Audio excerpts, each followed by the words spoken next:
Good evening. This is the Board of Education meeting for which adequate notice under the Open Public Meetings Act was provided by written notice on January 3rd, 2019 to the Courier News, the Echo Sentinel, the Star Ledger, Tappan, Warren, and the clerks of the Borough of Watchung and the townships of Greenbrook, Long Hill, and Warren. Can we have a roll call, please? Mr. Stiles. Ms. Ms. Barone? Here. Ms. DeMizio? Here. Mr. Fahey? Here. Mr. Hayek? Here. Mr. Hunsinger? Here. Mr. Martins? Here. Mr. Morrison? Here. Mrs. Ober? Dr. Shabilsky? Here. And Mr. Fowle. Yes. Please stand for the Pledge of Allegiance. I pledge allegiance to the flag of the United States of America and to the republic for which it stands, one nation, under God, indivisible, with liberty and justice for all. Thank you. I will now entertain a motion in accordance with the provisions of the New Jersey Open Public Meetings Act. Be it hereby resolved that the board move into executive session to discuss confidential personnel and legal matters, after which action will be taken. It is expected that the matters discussed in executive session will be made public as soon as the need for confidentiality no longer exists. So moved. Second. All in favor? Okay, good evening, everybody. We're back into public session. Issue or question. Phil, great. And the first thing on our agenda tonight is the interdisciplinary learning beyond the classroom that's going to be presented by various students and faculty members. Who's the ringleader? Good evening. Thank you again for your kind invitation. Our students and teachers, as you can see, are very excited to highlight the diverse activities that were offered throughout the 2018-19 school year. We know you will be proud of our presenters. They all volunteered to discuss their projects tonight, and what we're attempting to do is highlight learning beyond the classroom. So the essential question is, what else are our students doing when they're not sitting in their desks? I have a longer introduction, but because we have so many wonderful speakers, and I know that I'm standing in front of you and students, I'm going to excuse myself and introduce you now to Jagdeep Bhatta.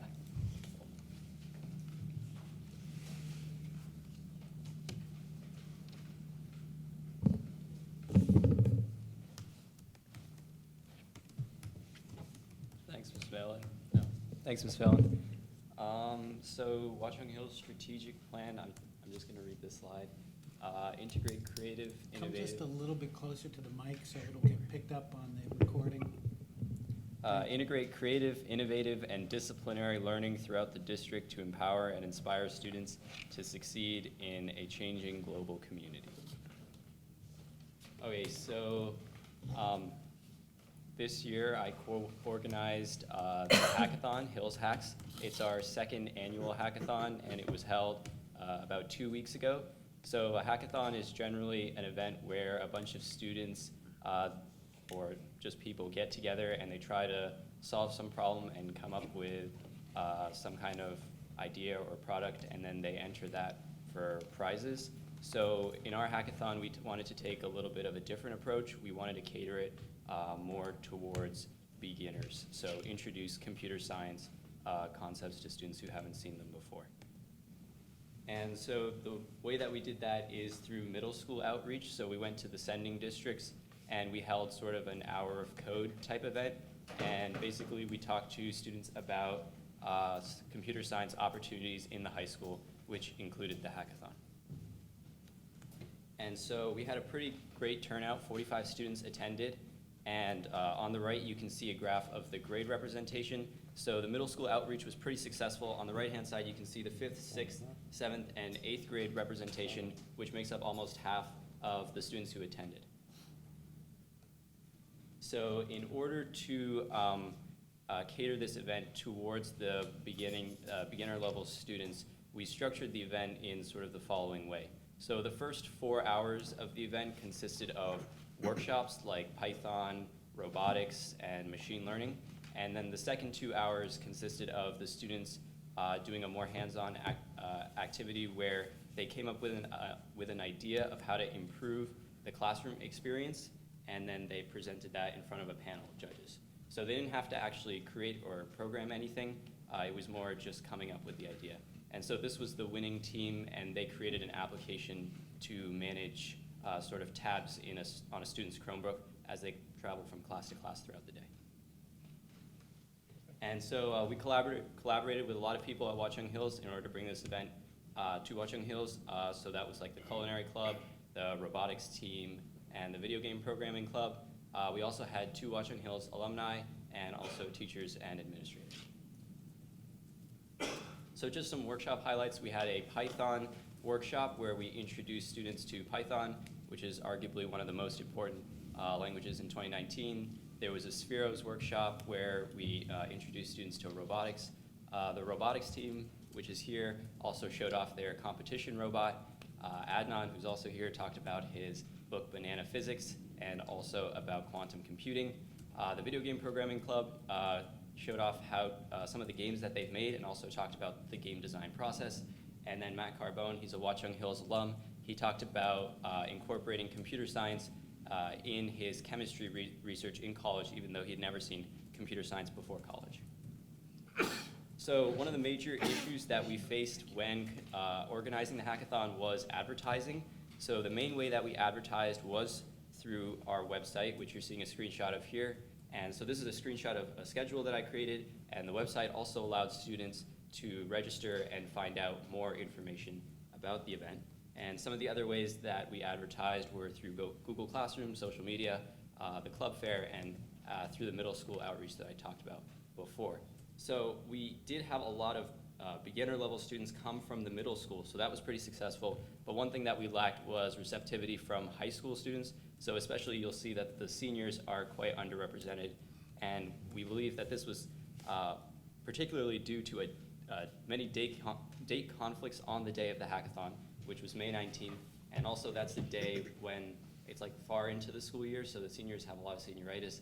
And so many of them, I imagine that's the reason why they didn't show up. So next year, we want to hold the hackathon much earlier in the year, maybe January or February, and we're hoping to get somewhere between 75 and 100 people. And finally, just want to talk about like the complexity of the hackathon and some of the workshops. So we had catered this hackathon toward beginners, as I said, and I think we kind of lost some of the audience. Like we lost some of the students who are more advanced in computer science because they wanted to attend maybe like an actual hackathon, and we didn't really advertise that. We were advertising it more toward the beginning audience. And in terms of the workshop complexity, I think most of the workshops were on target in terms of the audience, but about 30% of them were a bit too advanced. So maybe for next year, we could do somewhere between a 50-50 split between the workshops, 50% beginner, 50% advanced, and then we could also try to advertise for both audiences to try to hit more people. Thanks. And so next, I'd like to invite up Mayor, my classmate, to talk about expanding educational endeavors. Thank you. And just before you go, how many people attended the hackathon? It was about 45. Thank you. And considering, if anyone remembers that day, it was the first nice weather day we'd had in months. So the fact that you still had that many students here on a Sunday, staying all day to do that is quite an accomplishment, considering you were fighting with the nice weather outside. It was also the Sunday after AP exams ended. Exactly. But Scheduling just- Right, so we moved it to May so that we could have some of the other clubs like Robotics come and talk with us. So that did work out, and they got to present. So now I'm going to Hold on Hang one on. second, I'm sorry. GD, just, so the original, the first Hills Hack event was January of I believe, yeah, it was last much year? earlier in the year, yeah. Yeah, and so did you see any difference, or is that maybe just kind of an outlier because it was the first time and you didn't, I'm just trying to see, you talked about maybe making it earlier. Did you see any benefit from when you had the first one that early, or again, because it was the first one, it may have been artificially low? No, the first time we actually had more people coming to the event, and so we believe that holding the event much later is one of the major reasons that a lot of people didn't actually come. Yeah. Well, I mean, a lot of people still came, but we didn't get as many people, and we'd like to have more. And then previously, there was a Rutgers affiliation for the first one? They backed out. In this. They backed out, but did you think that having that affiliation helped, or? It did help. Another issue that Pat came around with May is that a lot of colleges have finals, and trying to contact college students at that time is difficult. Like one of the students who came from Matthew Carbone, he talked to us about how he wanted to bring some students from Columbia, but They that were- was problematic because of final season. Got it. Thank you. Thank you. So I'm going to talk about expanding educational endeavors, and that has to do with a lot with why we're doing all of this stuff. So really, the idea is that computer science and art and STEAM programs as a whole are more important in daily life than ever. Like the proportion of total employment for professional and technical jobs has vastly increased over the last 100 years, and it's increasing very quickly as well. And it's also becoming really important in daily life. You see it like in encryption, electronic transactions. It's also very important because you have the growth of very large tech companies, biological research, and it's really important in financial technology as well, especially in investment banking and stuff like that, where Python can even be a prerequisite to joining. This is just to show occupational shifts once again. High-skilled jobs are really important, and that's why we're trying to push a lot of STEAM clubs and programs. So how can we reach these goals is the idea. So we have a lot of in-school programs. We have engineering courses like PLTW courses, who I know Mr. Ponzio runs a few of those courses. We also have very strong CS courses, and we have math and science courses like our AP electives and other specific electives like statistics. There's also a lot of strong art courses in our program. We have a lot of visual arts, fine arts, writing, creative writing, and a lot of ensemble groups as well. And we also work a lot with clubs. Like we have our CS club is pretty strong. We ran the hackathon this year, and we were able to get 45 people in like after AP exams, which is a really difficult thing to do. We also have a strong math club, and we're trying to grow this club as well. We're working with more middle school outreach and more increased competitions and practices as well. Robotics club is here, and they're also really large and a very strong and good show of what our school's all about. There's also there's many STEM clubs in our school. And so the idea is that we want to grow these clubs because they're kind of like a representation of and that's what we're working towards. And like if you look at Science League and Science Boe, these clubs have grown a bit larger in the past few years as people get more interested. And what we're trying to do is work, actually I'll show you later. There's also a lot of art programs in our school as well with creative writing and folio and jazz band, which has very nice performances. And the school newspaper as well. We also have more art programs, and with these and a lot of the important thing about this is that they work together with STEM, which is one of the key goals of STEAM as an idea, which is that you can incorporate art into new STEM innovations. Like I know script specifically works together with accounting, graphic design, music, and just brings many different aspects of Watch on Kills' educational programs and clubs together. So we also run many events, like Whrhs Robotics has their competition. The Script Institute runs their performance every year. We also run Whrhs Hacks, and we're hoping to run a Pi Day event next year. And Marching Band has numerous competitions throughout the fall season. But there still do remain some challenges with this, because if we address STEAM at a high school age group, there's sometimes a lack of enthusiasm with older students, and you can see it with the hackathon registration, because as Jagdeep mentioned before, 12th graders and 10th graders are far less, and the one reason that 11th graders had such a strong show up was because Jagdeep and I are both 11th graders, and we run a lot of the marketing, and so we were able to push a lot of it through who we knew. But almost half of our registration come from younger people, from younger groups, which shows that if we can invest more in younger groups, it can kind of do more for our school. And so, and a lot of our clubs actually do run younger student outreach, such as we have Neil ran a Coding with Python seminar at the library. We ran Whrhs Hacks outreaches at middle schools. Jagdeep runs math counts at Greenbrooks, and these outreach kind of shows how our school can grow, and we're actually trying to increase this as well with math club, because I'm co-captain with math club with Jagdeep, and we're looking to start more middle school outreach the next year as well. And Adnan is going to come and talk and present about his book now. Thank you. Any questions, board members? Thank you. Thank you very much.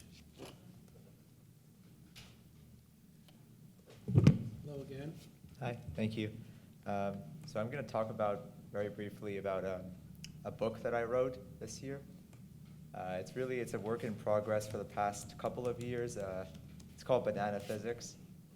And it started out of a passion for theoretical physics studies that I had to pursue online because we don't offer those courses at our school. And I also had a little bit of a humanities interest. I write for the school newspaper. I'm a Shakespeare fan, and I'm interested in some social science. And conveniently enough, when I was reading a book, it's by a professor at Stanford named Leonard Susskind. It's called Quantum Mechanics. It's not that technical. It's pretty fun. He writes in the preface, the best way to understand physics is to write about it. And when I read that, I thought that this might be an interesting concept. So I started to write about physics ideas, and I submitted them to English class assignments and some of the creative writing courses that I took at school, and also to some of the extracurricular organizations like Folio magazine. And that started to spiral into a larger collection of papers that explained physics for my own benefit in the context of banana analogies. And it didn't really materialize into anything realistic until the winter of my junior year. But when it did, some of my teachers and my parents told me that it could be formulated into a manuscript. And so I did that, and I contacted many professors and publishing companies, and I did receive the support of one of them, who's at Georgetown, and he runs a publishing company for college students and for young authors. And so he was willing to take me up on banana physics. And so that's when I met New Degree Press, and a synthesis of humanities and theoretical physics was becoming a little bit of a possibility. And then it's like many months of work, a lot of research, and contacting people who weren't always very good at writing back. We call those adults. Yeah, well, eventually it did get published. It was actually published this past February, and there was a launch event in Boston. So I got to meet some people at New Degree Press and some other authors that were there. And so that's kind of what I've been up to as a side kind of involvement, because I do believe that, especially at our school, interdisciplinary learning is not a rare commodity at all. It's something that happens quite often, and it happens because students are interested in diverse intersections of seemingly unrelated fields. So when I signed the contract of publication with New Degree Press, I was 17. So there's a different contract for minors. So I don't really have that much jurisdiction over the distribution of the book. And so I did bring copies, but the publishing company has requested that I only give them, as a charge. So I do have them, and if you guys would be interested, I'd be happy to.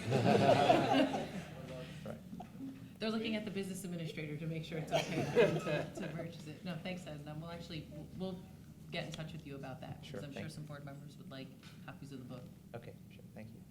Well, I think it's great how you said the book, The Theoretical Minimum by Susskind. You said it was an easy book to read, and maybe it was for you, but I have the same book, and all the abstract algebra, the linear algebra, the Brockett notation, the exercises, I found it to be quite challenging. That is a beautiful book. It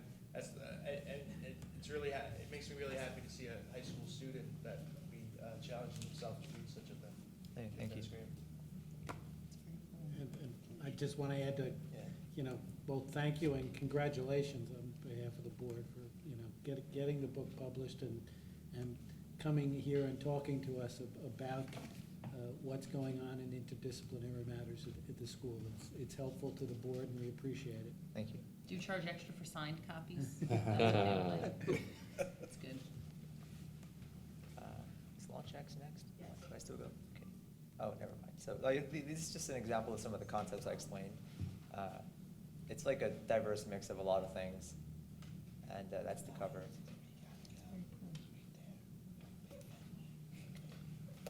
Okay, so something completely unrelated is an organization that I worked with a lot of my friends and peers to bring to our school. It's run by a much larger global group called LaunchX, and it was funded by several universities a few years ago, but now it's independent. And essentially, it allows high school students to work to build startup companies in high school. And a lot of people apply to have these clubs at their school, and the acceptance rate is not very high. So it was a big challenge to bring the club here, but we did it, and this was the first year of its operation. So essentially, we followed through about 10 months of mentorship from several mentors based in the Boston area. It's in Boston because the initial university that just started was MIT, and so we worked with a lot of mentors, and we worked with some of the lesson content in entrepreneurship that was published online for us, and it was a lot of challenging communication because it involved expanding beyond the walls of Warren, New Jersey, to get ourselves into a position to actually say we have a working startup company in our hands. And I was the president of the club, so I wasn't allowed by the LaunchX rules to participate in a startup company, but we had 4 that began in September, and one of them is here tonight, Shared School. It was represented by Michael, Rich, Nilay, Rohan, and Pratik. They're going to be talking later today, but they've been very successful in developing and iterating their company, to the point where they're meeting with investors in New York City. So this is just another example of interdisciplinary learning because it incorporates a lot of engineering, computer science, and entrepreneurship content in a classroom setting. And we've been successful, I guess, and we've also had a lot of challenges, and we're interested in bringing this club again to the school next year. So, thank you. Thank you, Edna. Yeah, and I think all the board members were extremely impressed as LaunchX, as your group went through the year, and all 4 of your groups were able to achieve mentorship from the organization.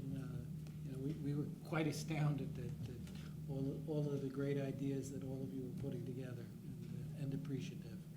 Thank you. And we look forward to hearing from one of the groups later tonight. You couldn't have planned this better. You got a nice little intro before you speak later. Okay, thank you. Thanks. Thank you. Yes, next is robotics.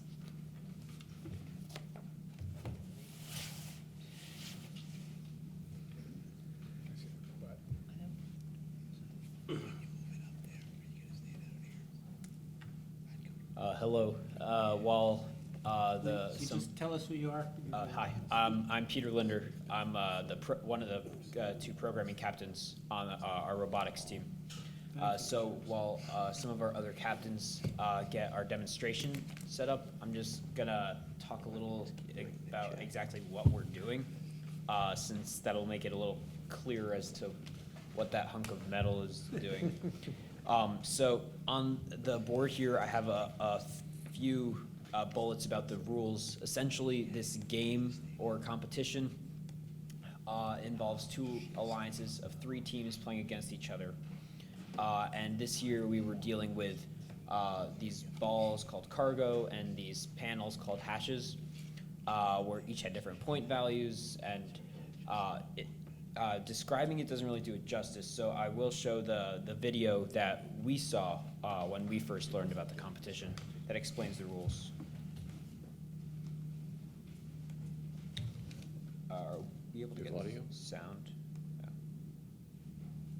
Yeah.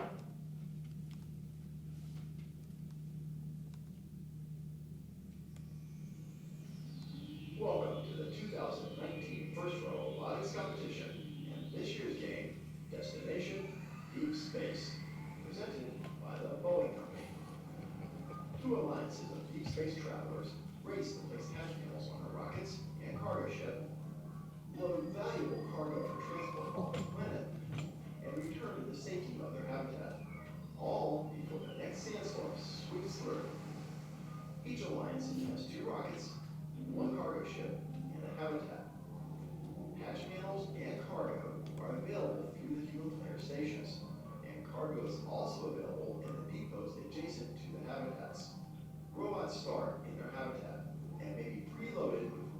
game piece. Alliances may also choose to reload some phase of their cargo ship with either hatch panels or cargo. During the first 15 seconds of each match, driver vision of the field will be blocked by a waiting sandstorm. So robots must be controlled using either autonomous code or manually with a vision system on the robot. Alliances earn points for exiting the habitat, securing hatch panels, and any cargo that's properly stored. Cargo not securing spills from the cargo ship. As the sandstorm ends, driver vision returns, and alliances continue to earn points by loading their spacecraft. Alliances earn a rank point in their qualifying matches for completing one rocket with hatch panels and cargo. Near the end of the match, robots return to the safety of their habitat for the upcoming launch and to earn more points. The alliance that earns the most points wins the match. That's cool.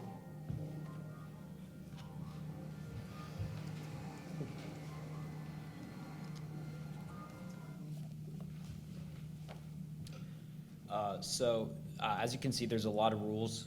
For those who maybe couldn't keep up with all of them, and don't worry, we couldn't either. That's why we spent like 6 weeks trying to figure out exactly what we were doing. Hi, I'm Nicole and I'm the design captain. So I'm just gonna tell you a little bit about the design process. So after that video came out, we were all like, what do we do? So as a team, we like brainstormed strategies for how to approach this. And then a couple days after, a strategy is decided by the team unanimously. We split into groups and work on prototypes to how we can approach the solution. And then eventually we get a cohesive design. So we make that in Autodesk Inventor, which is like a 3D modeling software. And then once that is complete, we give those like designs to mechanicals to fabricate the parts and then eventually put the robot together. So that's how we got our beautiful robot over there. They're gonna give a demo now of like what you saw in the video, but in real life, if they're ready.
Now they're just showing off.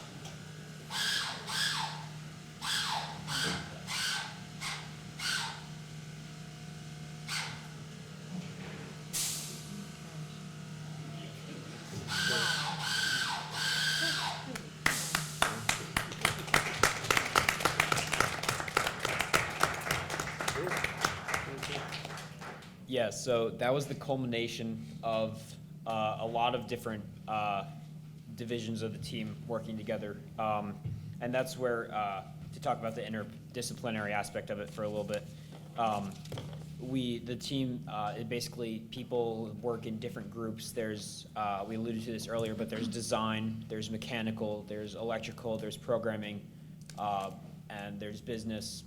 And so all of these are like people with different skills contributing their part to the robot.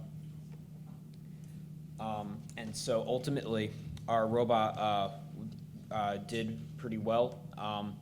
You saw here we were able to climb that what we're on right now is considered level 3. It's a big point earner. So we specialized in doing that. We also specialized in putting those hatches on. We didn't focus so much on the cargo because through trial and error we learned that we were better if we just focused at one task. And we ended up being the top hatch bot among the other robots in our region, and which made it easy, since another aspect of FIRST competitions is teamwork with your alliance. And so that worked well for a balanced alliance where maybe we worked with a robot that did handle the cargo. So we ended up winning more than losing, which is all we can really ask for, with a record of 23-17-0. And so we attended 3 competitions total this season. Mount Olive and Montgomery were 2 district events where we ranked 9 and 7 respectively out of 37 teams. And we made it to the quarterfinals in both events. And then eventually we made it to Lehigh, which is a regional competition where we had started off not so strong, ended really strong, but you know, it is what it is. So we stopped there. And back to this whole idea of learning outside the classroom. Through being on the robotics team, we also this year for the first time had an elective where we could take robotics, and Mr. Ponzio, who's the club's main advisor, was the teacher, and a lot of the team members from robotics were able to take the class. And so there we got to work on projects of our own interest, such as the first one that always comes to mind is a drone. So something that maybe allows us to pursue our interest in robotics without the constraints of this year's competition. And then this was mentioned a little earlier on another slide, but our team had the opportunity to volunteer at local VEX robotics competitions, such as one at Central Middle School. So that's a good sort of outreach. For me personally, it introduced me to a sort of a different world of robotics, since as one of the programmers, I really only see the programming, and here I got to see middle schoolers working with it all. And then practically, we have a ton of tools at our disposal as part of the team. We're fortunate to have the funding to get these tools. And so we also have great mentors. And so this gives us opportunity to work firsthand with tools, machines, technology that people our age don't always get to work with. So that's about it for robotics. I tried to keep it brief because if left unchecked, I could talk for a long time about what our team has done, warrior pride and such. So I'll leave it for the next presenter now. Thank you very much. Thank you very much, Peter. I have to say, it warms my heart when you all use like strategic plan terminology, and so I love hearing that, especially from the students.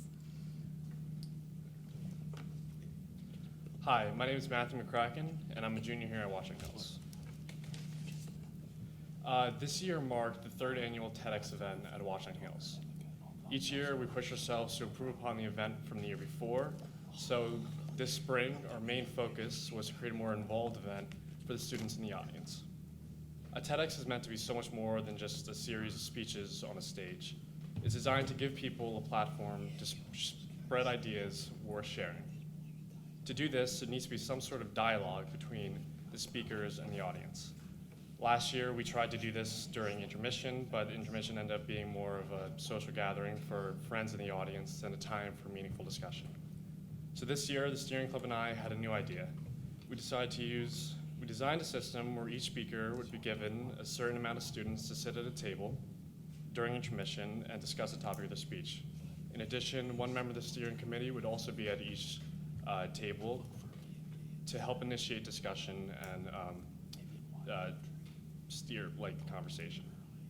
This new model allowed us to have exactly the kind of meaningful discussion we were looking to have the year before.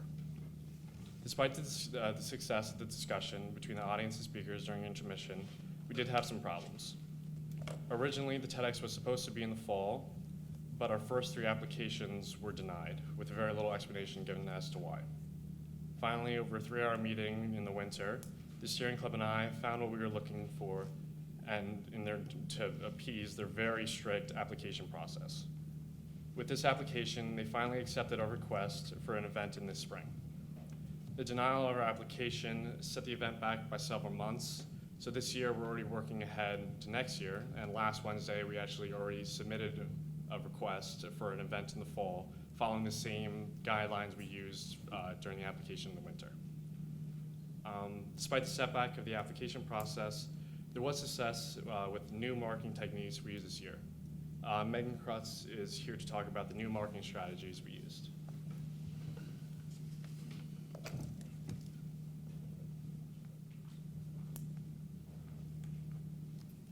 Hi, I'm Megan Krutz, and I'm a sophomore here at Watchung Hills. One of the first challenges we had to overcome with our event was the TED brand. TEDx has a long list of strict guidelines and rules that must be followed for all posters and promotional materials. This includes the font size, lettering, and specific colors on the TED logo that must appear on all of our promotions. Well, we researched to make sure that we were in compliance with these guidelines. The next important part of our TED was the theme. All TED events must center around a specific theme, and ours was Aspire. I personally aspire to be a digital artist, so I was most excited to work with the posters and promotional materials for our event. When I first heard that the theme was Aspire, I initially related it to the idea of reaching for the stars. That's why, for the background of our poster, I created an image of space. This was done by taking an image of TV static and then increasing the shadows so that only a few white spots remained, acting as stars. I then put a layer of clouds over top of that and then painted color on top of that to give the appearance of galaxies forming in the sky. I then used an application called InDesign to create the physical program that was handed out at the event. I then collaborated with the Script and Cue Club to use that same program to help them create their playbill for their musical. I then used my graphic design knowledge to create the poster for their musical, Fiddler on the Roof. One of the promotional events that we did to promote our TED was what we call the Aspire Whiteboard Challenge. During this challenge, our speakers and steering committee would go to different groups of students during lunch with a whiteboard. They would have the students write down their personal aspirations on the board and then take a picture of them.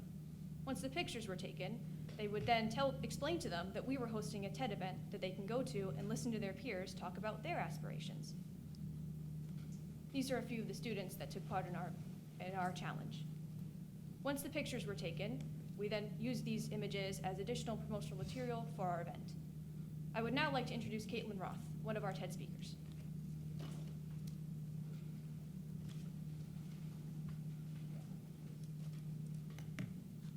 Hello, my name is Caitlin Roth. I'm a sophomore at Watchung Hills, and this year I gave a TED Talk.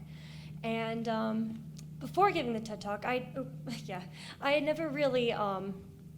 before giving the TED Talk, I had written speeches and essays, and I had spoken in front of an audience. But nothing was quite as terrifying as giving this TED Talk because I had to reach a new level of emotional vulnerability that I'd never faced before. And speaking in front of my own thoughts and feelings in front of an audience, and some of them being strangers, was terrifying to me. But it actually pushed me to be more open with the people who, like my family and teachers and people who are close to me after giving the speech. And also, I would say that giving the speech led to a significant self-growth because it helped me to better understand my emotions so that I could overcome those fears, and it pushed me to want to take more chances in my own life and take more risks. So, and it also, it started a dialogue within the students in the school. A lot of my friends came to me and they said that they no longer felt so isolated and alone because they were having the same feelings and emotions that I was. And so it made me feel better to know that giving this speech helped people who were close to me. And so next I have Mr. Delabovi, who also gave a TED Talk, and he's going to talk about his experiences.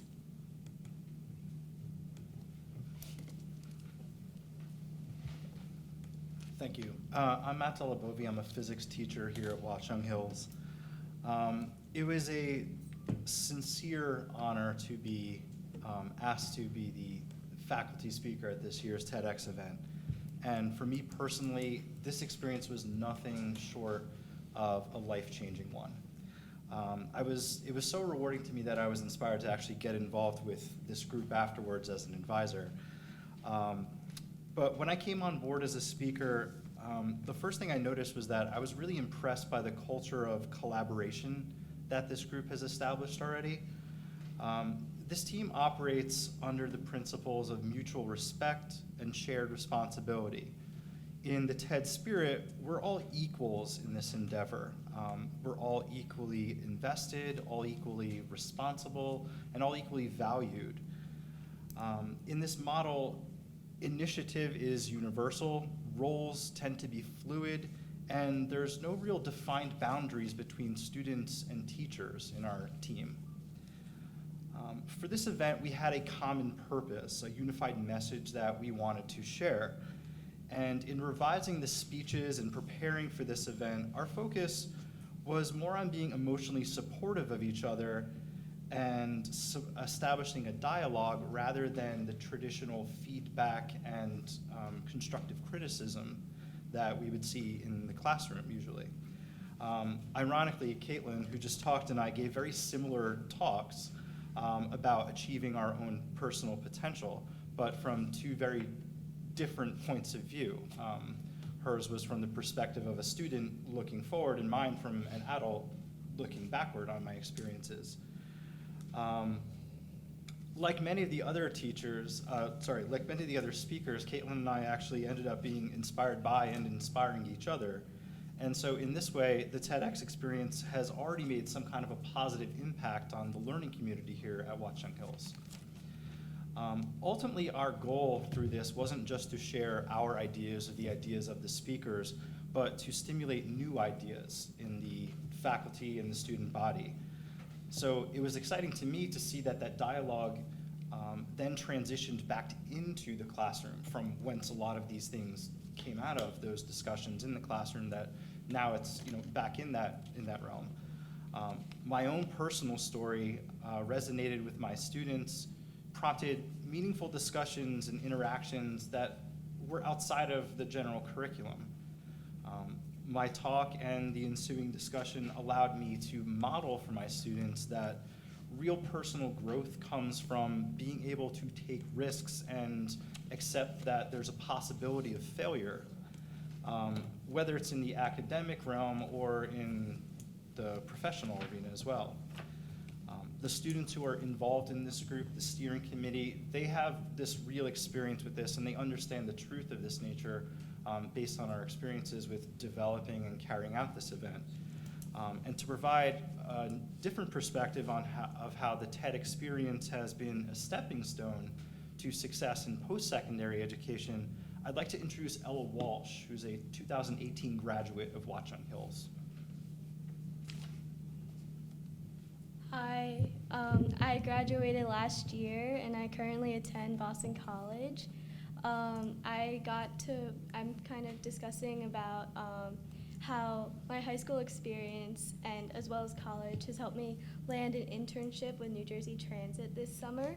So I'd like to say first that working last year on the TEDx talk has prepared me a lot for event planning and working with administration and other people, collaboration to put on events. And then I know we worked a lot last year on the branding of TEDx with the logo and meeting the specifications of TEDx last year.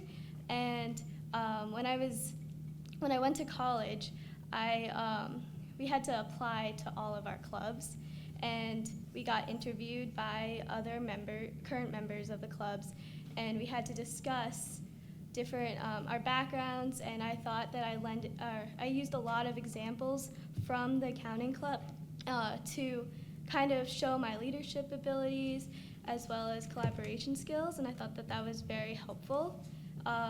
So in college, I ran for vice president of my residence hall council, and I won. So as a result, I was able to plan the budgets, or like budget out all of our events for our freshman class, residence hall events, and I thought that that was a really useful experience, and I kind of used what I learned from accounting club and all of those experiences to help me. And then during the winter, like fall, around winter break, that was when I was applying for internships.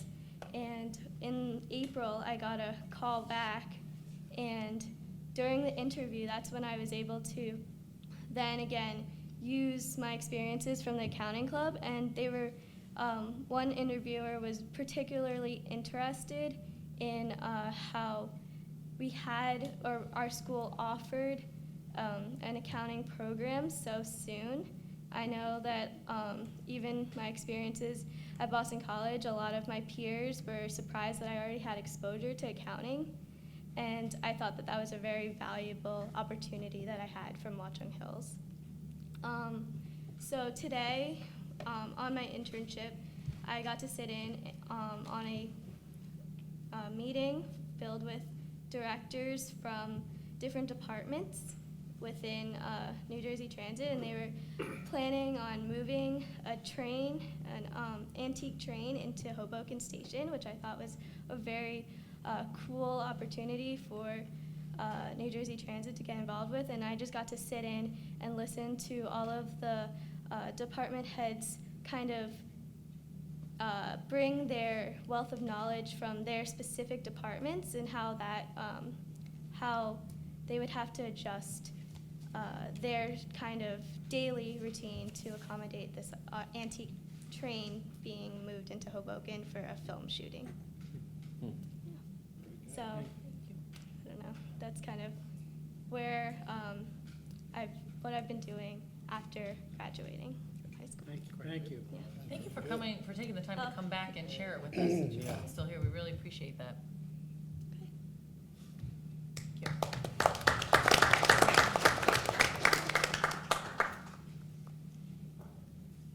And that sort of input is especially good for board members to find out that some of these programs we're funding and are having real-world impacts on our students even after they leave here. And just before you guys get back, I also want to kudos to the TEDx people.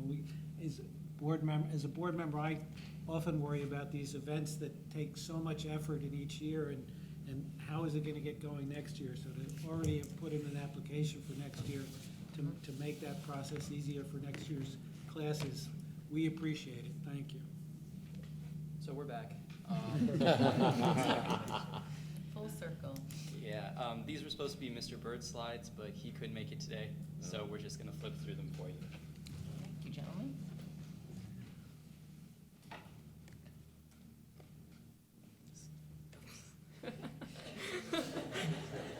The idea is to see what kind of applications we can use in school, so we're going to talk about that. Yes. Could you go back a slide? Sure. For the Chromebooks one from my colleague, thank you. Appreciate that.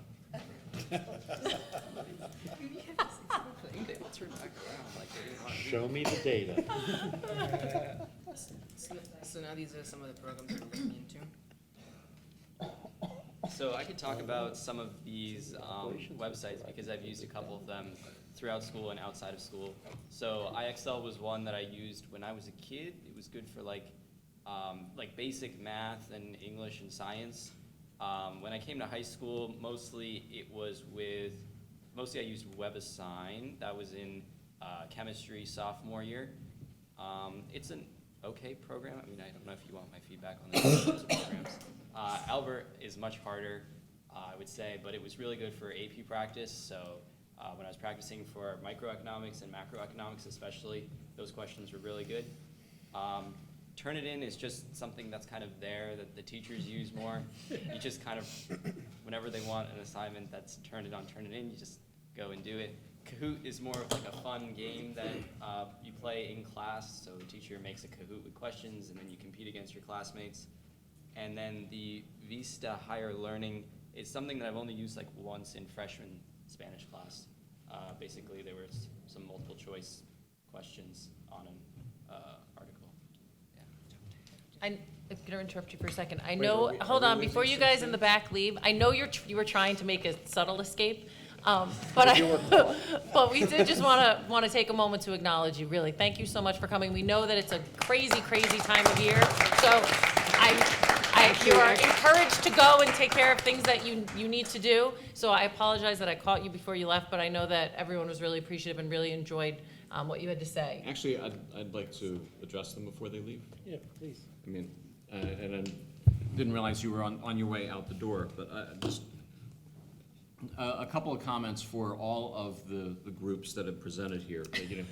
But Hills Hacks, I remember when we talked about that in committee, about getting that started for the first time, and the short time frame that you worked on to get that started. Same thing with LaunchX this year, first time coming out the gate with a program.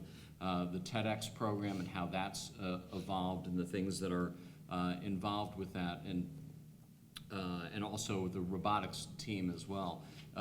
For the TEDx team in particular, a colleague of mine who I work closely with is a gentleman by the name of Sir Ken Robinson.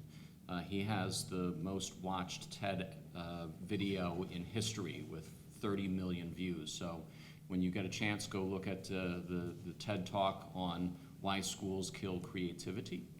And I think,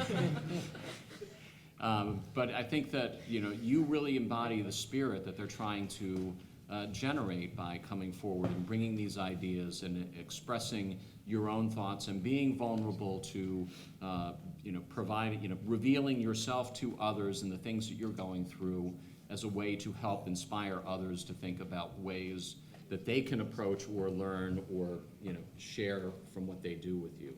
But the point that I want to make here is everything that we've seen here today, none of this can be measured by a test. There's no assessment that can measure what we're seeing here today. So all the talk about whether we're taking part or doing this or doing the other, that's not how we measure the success of our students. This is how we measure the success of our students. The type of people that we create. When we talk about the expected school-wide learning results, the ESLRs that we adopted as part of the strategic plan, this is what you embody. You embody the type of student that we are trying to create here and send out into the world. Not because they're experts in this area or that area, but because you've been developed in a way that you can be successful as great people. And that's the point of what we're trying to do here. And I congratulate all of you for coming forward and actually showing us that our philosophy about embracing that in students is actually well placed. So congratulations and thank you very much. And we hope that, like Ella, you'll come back once you leave us to let us know what we did really well and what we could be doing better, because that helps us a lot. And as a board, we're appreciative immensely of the students' contribution. We're also very, very appreciative of both the faculty and administration staff members who put in time sort of being there so that you students can excel the way you have. We know as a board that wouldn't have happened without some of our administrators and staff members being willing to put in time, additional time with you guys also. But we're in awe. And now you can escape, sorry. And if you Thank want to you. use this door, feel free to use it. But go on, gentlemen. Sorry, guys. That was very well said. So another thing that Mr. Bird highlighted was this program called Call Me. We haven't really had much time to look into these things, but it looked really promising from research. Like, it was a PDF annotator, which is a really useful thing that our school could adopt, because a lot of times we get history documents or science documents or documents just about any class, and if you can annotate them without having to print them out, and then you can save them, that'd be really nice. So that looks really nice as well. And then this.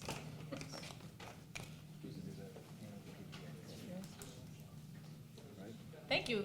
Gentlemen, thank you for doing that on the fly, since I know you got very short notice that you were going to share his slides, so thank you very much. And as the crowd walks by, from the teachers, you guys, we are so impressed and inspired. And thank you for coming and doing all that you do.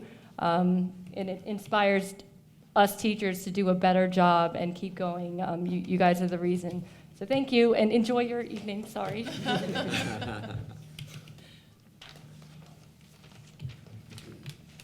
So that being said,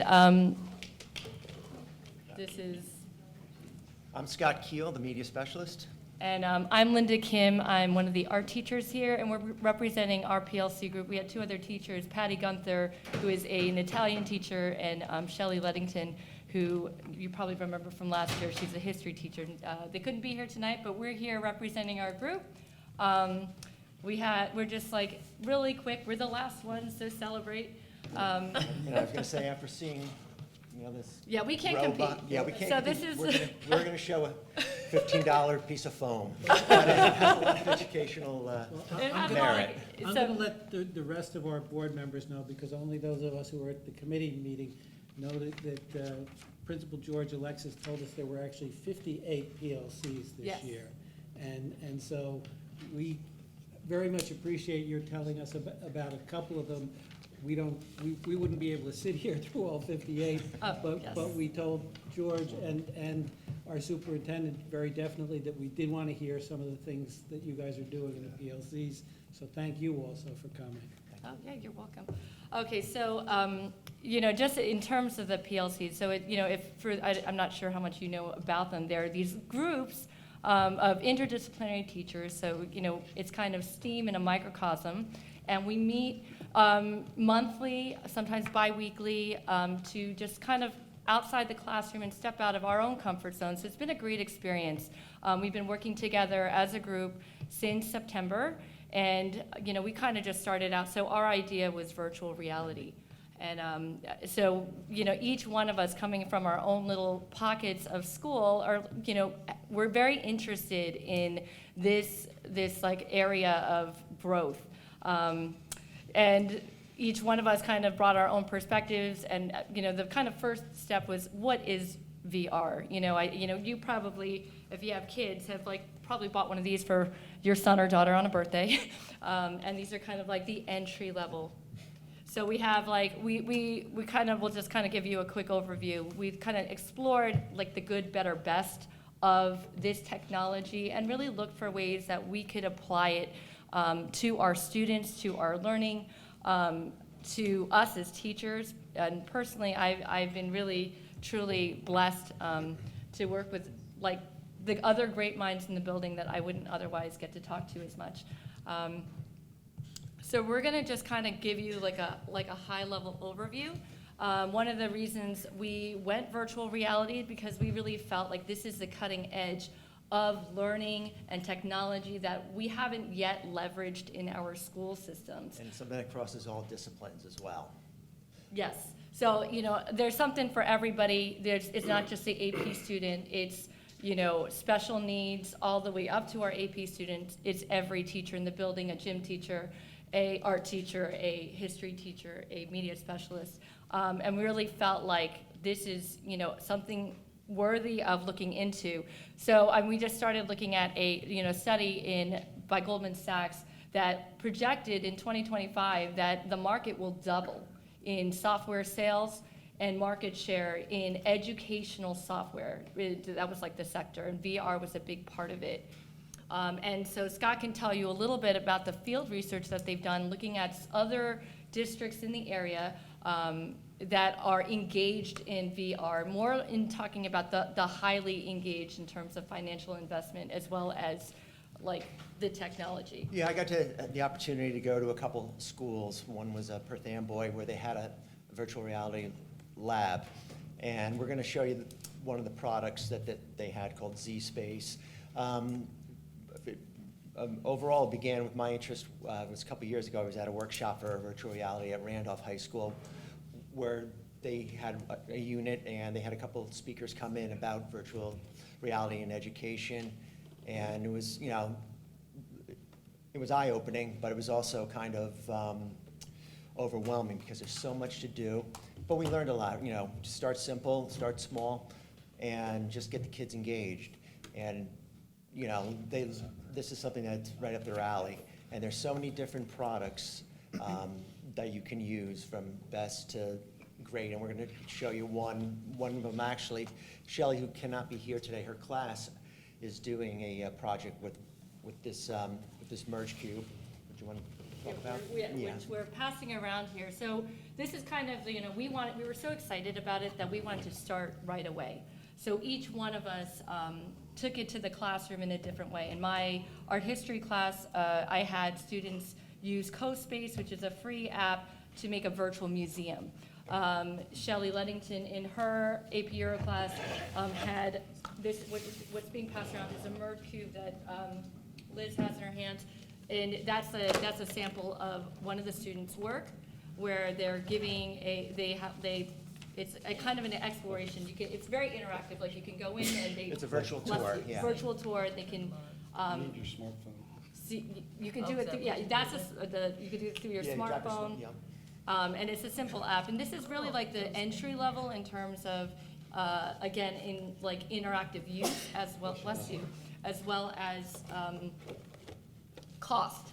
And then Patty Gunther, so Tim Sy is holding, you know, another entry level. She used that in her Italian studies class to explore and take virtual tours of Italy, which is something very easily done, and it just kind of gets the students engaged in a different way.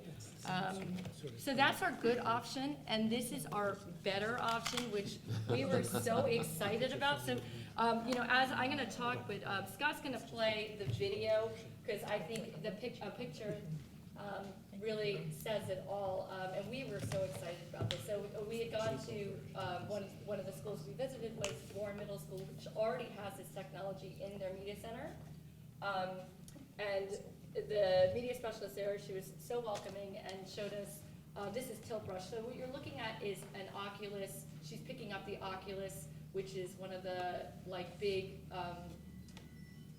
in augmented reality, one of the big products. So this has an artistic, you can see the artistic use immediately, but what we were amazed by were the interdisciplinary uses that was capable with this product. So you could travel the body through a cell, the life of a cell. You could have a snowball fight. You could go, we went to the Titanic. And really it's endless, and the apps were very reasonably priced. Like, they were from $10 to $30 each one. And just like, you know, this is, the hardware is like, you know, it's really affordable. We were just amazed, you know, at the possibilities, and we tried this ourselves. We had a lot of fun. But usually there's a lot of hyperbole with these ads and stuff. That is actually pretty realistic. It is what you see. When I was down there, I had the opportunity to try to paint. I should have let Linda, the art teacher, do it. Oh, I did. But It was fun. But you can do so much for design. A design class could use it. Right. Arts Yes. And if you go on YouTube, they do these like really cool, like you know, renditions of like masterpieces using this tool. It was just amazing, and they could freeze frame it and use it in like a, you know, a video or film. It's the possibilities. We were really excited about it. And then our kind of like best option or a different option, Z-Space, was another kind of cutting edge educational technology that we looked into, that really Scott looked into, and he'll take it from there. Yeah, I'm gonna show you the example while I kind of read about it. Z-Space anyway is it's a best in show from the ISTE and also Tech and Learning magazine for the last 3 years. It's predominantly STEM based, although they do have other applications coming out as well. And if I can just play this brief.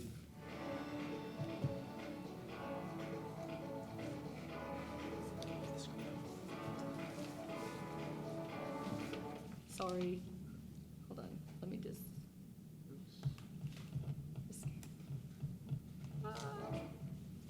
Over here. Sorry. Toolbars. Got it. Sorry. It kind of combines elements of both virtual and augmented reality, and you can do things such as anatomy, and you can act in simulated environments. And what you the user obviously uses the special goggles that actually track. This is, I think, could be used for a shop class, like auto.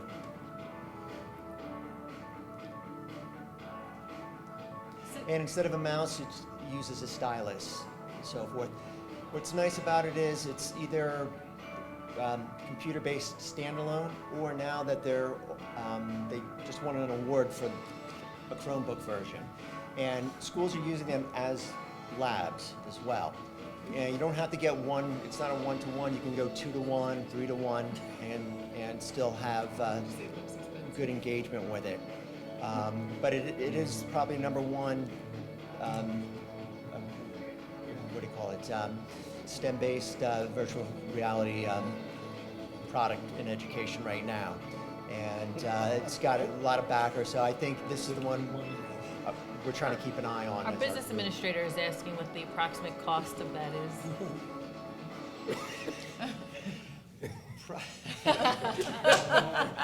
Priceless. It's He looks at me and he goes, "That looks expensive."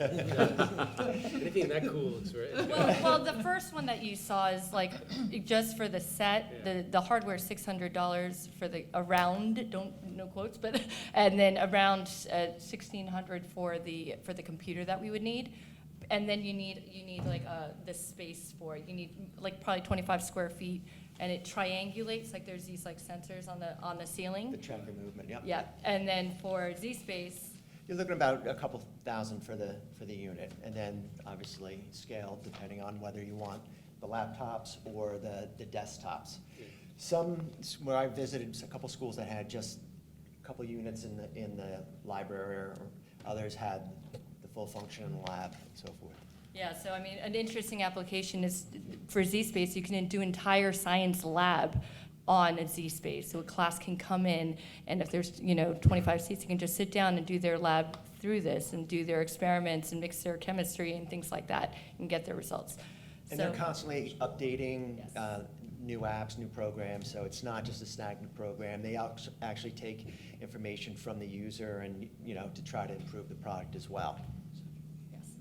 But just as, just like a small note on PLCs, just going back to the kind of collaborative learning that happens here, and this is my first year here, and I'm so impressed with my students, with our students, with my colleagues, with my administrators, and I just want to thank you all, and as board members, thank you all for all you do. And just to reflect a bit, it was just a great experience on the day that we shared. There were 2 days, and we all went around and got to see, and there's little pictures of there. We kind of science fair style shopped everyone's ideas. I spent too much time at the first 5 booths I got to see, but it was a wonderful experience. And I like the ones I did get to spend time with, I will go back to. So there were so many great ideas that we won't expand on now, but maybe in the next event you guys should come and see and share the excitement that goes on in this building. So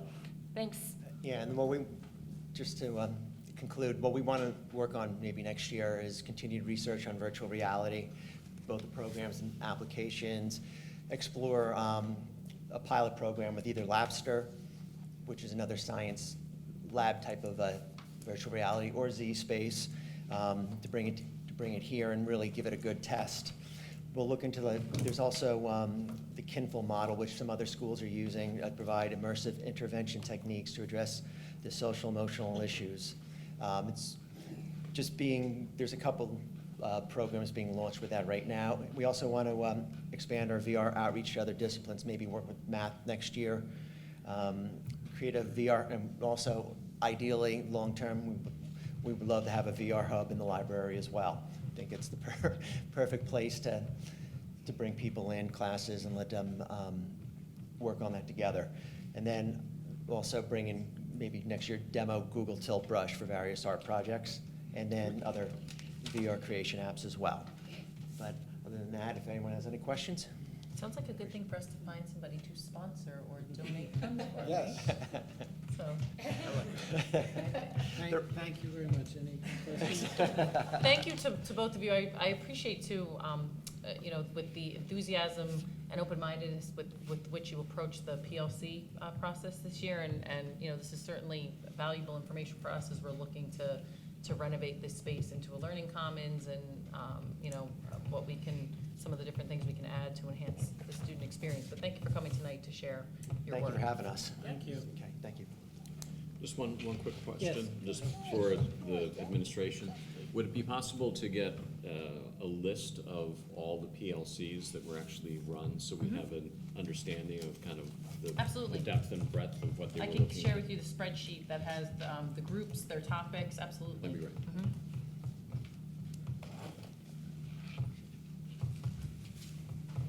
Yeah, I know that too.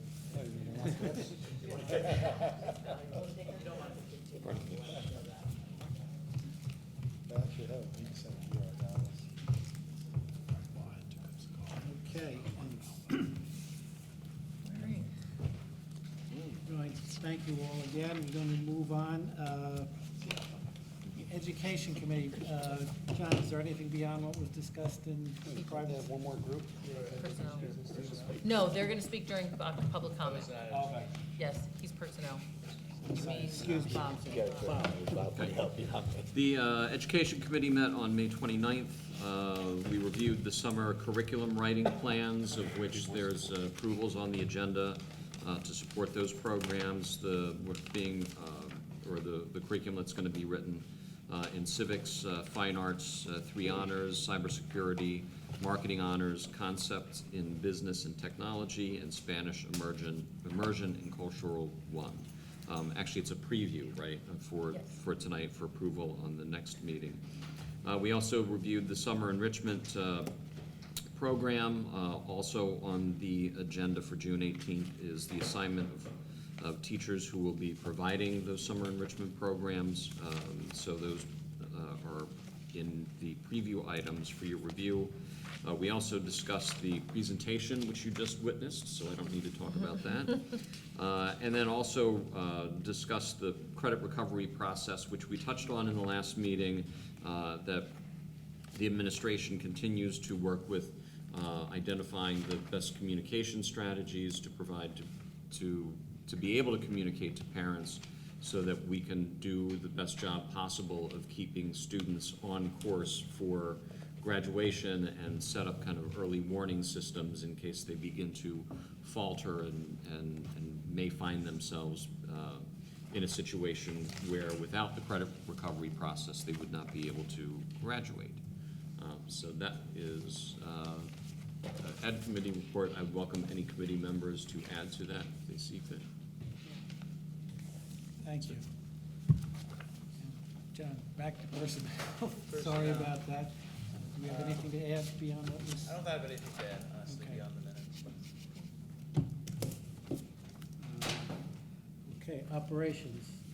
Tim, are you doing that? So we met on May 22nd. We got an update with construction plans ongoing and on time and on budget for the locker room and the installation of the air conditioning in the gym. We also discussed upcoming construction projects over the summer that include the tennis courts, the breezeway project, the new signage.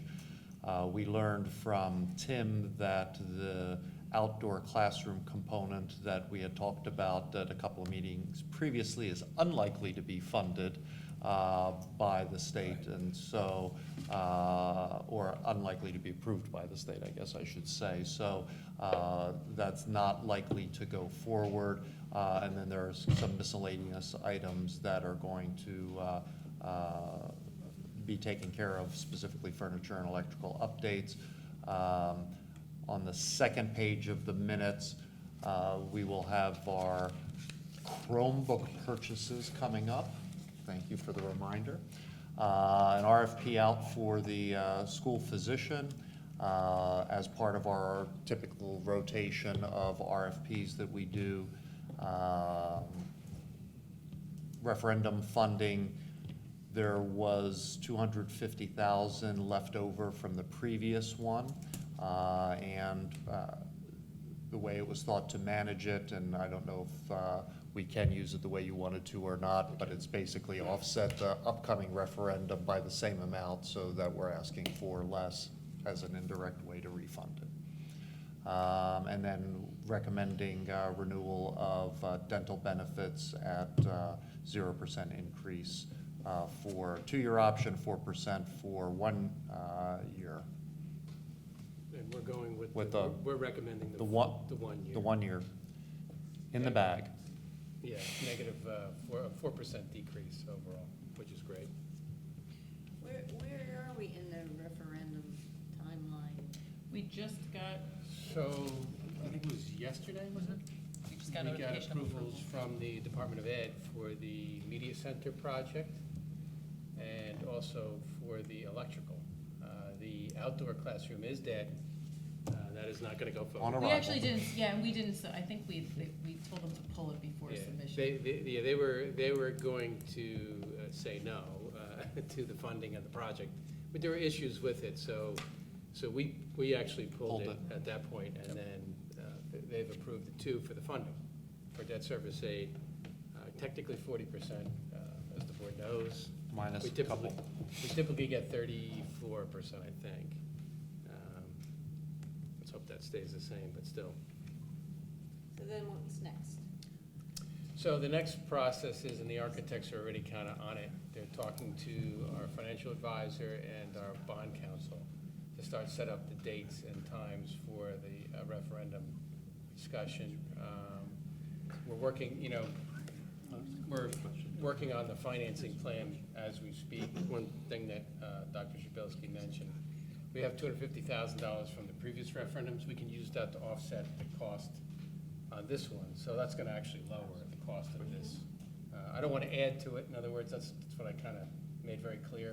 I don't want to add to that. I want to make, that's just going to be like a credit, as you will. So we'll use less capital reserve than we had originally planned, which is a good thing. So how old is that referendum?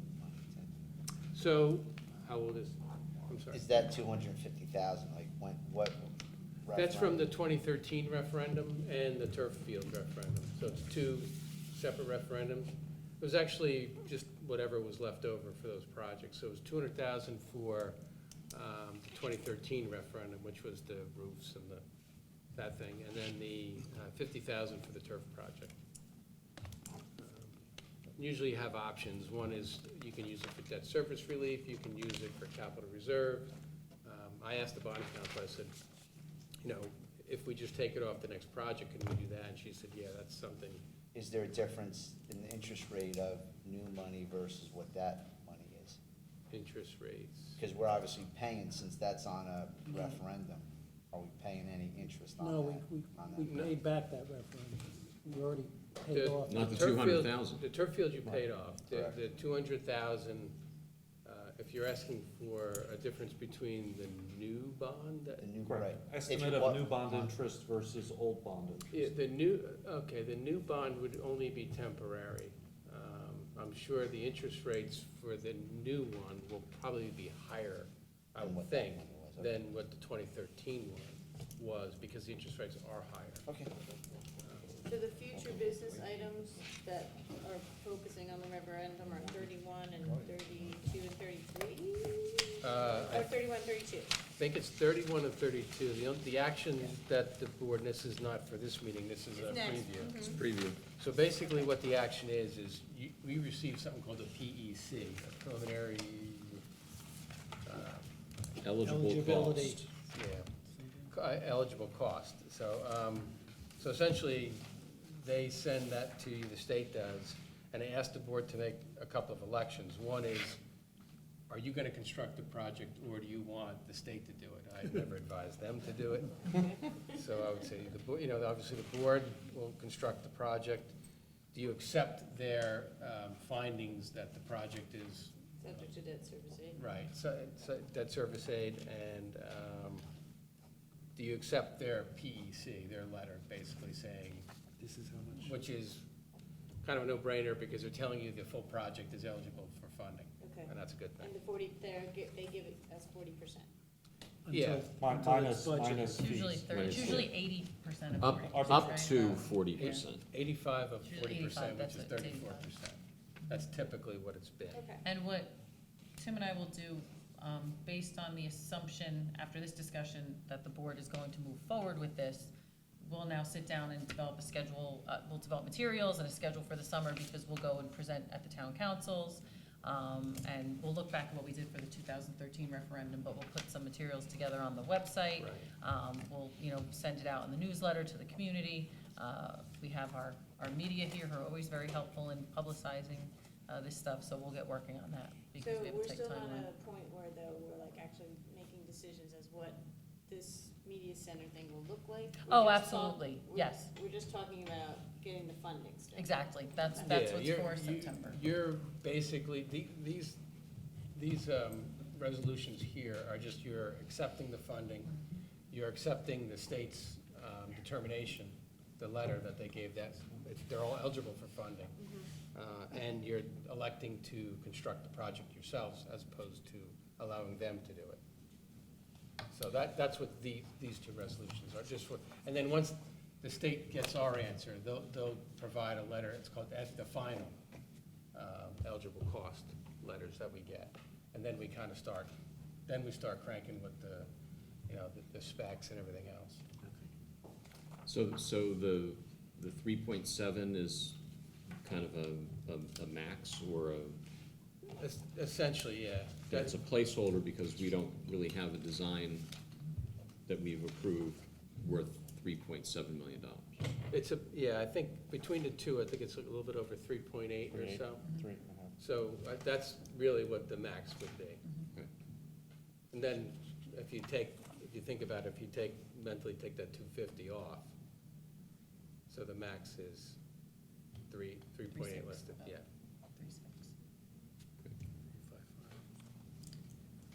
3.6. Okay, any questions for operations? No. We're now at the first opportunity for public comment. Thank you for sitting patiently throughout the presentations. Michael, Rich, and his friends had reached out to me about shared school. They've got a concept that they want to discuss with the board. And we've got some resolution on a preview about disposing of some property. So it's on the agenda, close enough for tonight, so please come up and address us. Identify yourselves to the board members, please.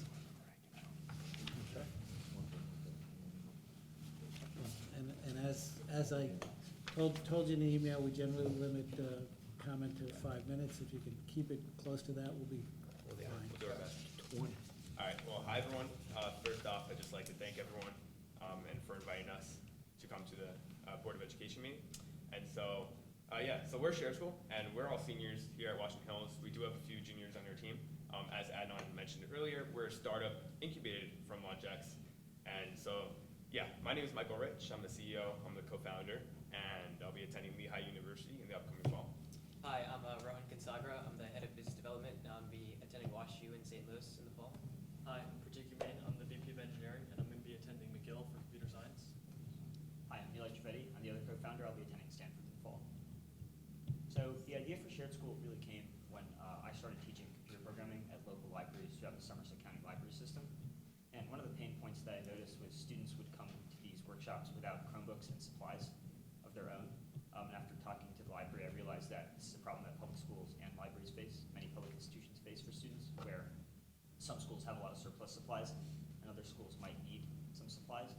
And so we started thinking about whether we could apply a shared economy type model, like something used by Airbnb or Uber, to match schools with surplus to schools without surplus, and sort of create a shared network between schools to like develop these long-term planning relationships between institutions. Yeah, so over the last few weeks, we've been talking to the directors at the Buildings and Grounds department at our high school. And what we found was they have a lot of excess materials that they no longer have use for, but they want to get rid of to clear up the shelf space for them. So that's kind of where Shared School would initially come in.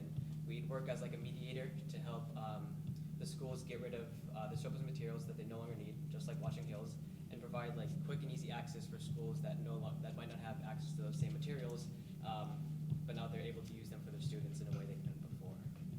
Right, so understand there's quite a specific process you have to follow in terms of selling these materials that involves gov deals. And so we recognize that if you, like after the verification process, all of that, the Board of Ed approves an item to be surplus, and then it would go onto gov deal platform. And then, however, over for a 20-day period of time, and then if that were to receive no bids after 2 times they would sell it, or try to sell it, then that would just be disposed of. So rather than just disposing of these materials, we'd like to take them. And so essentially, we're looking to be approved as a recipient of these disposal, of this disposal that would, of this disposal material. And so if we get accepted and once we receive the materials, our plan from then is to use a shared school distribution network as a way to facilitate, like Rohan said earlier, facilitate the interaction between primary and secondary schools within the district and nearby districts. And then we'll donate the materials to them if they would like them. And then if we can't find a institution or a school that would like these materials, we'll turn to ourselves and we will do alternative methods to sell these products ourselves. And then the revenue we get, we would give Washington Hills a majority cut of that as well. And since these are like disposable materials, it kind of benefits everyone because you're eliminating the amount of waste you generate. Number one, you eliminate the amount of waste you generate. Number two, you're getting rid of your surplus, you're generating revenue, and then also you're helping a bunch of other institutions out through a shared economy model, which is essentially a shared school vision in general. Yeah, so in particular, like the surplus that we get, we would essentially be a middleman for it. We would work hard to find local school districts, at least start locally, that could use these materials and that need them. And essentially, what we're trying to do is create this like sharing network where Watch on Hills would be a surplus supplier, and starting with that, and then finding other schools that need them, and Watch on Hills would actually be able to generate revenue off these materials. Instead of them sitting in storage or being disposed of, this is a great way for a school to have a community impact through like other school districts, as well as generate revenue for the bottom line of the school district. We'd also like to propose sharing surplus materials within the school district. So for example, if we have more expensive niche materials, we'd like to share those within sending districts. For example, if we have microscopes or sensors, or even like the VR headsets that were discussed earlier, we could share those within the sending districts, within Watchung, Long Hill, Warren, and Greenbrook.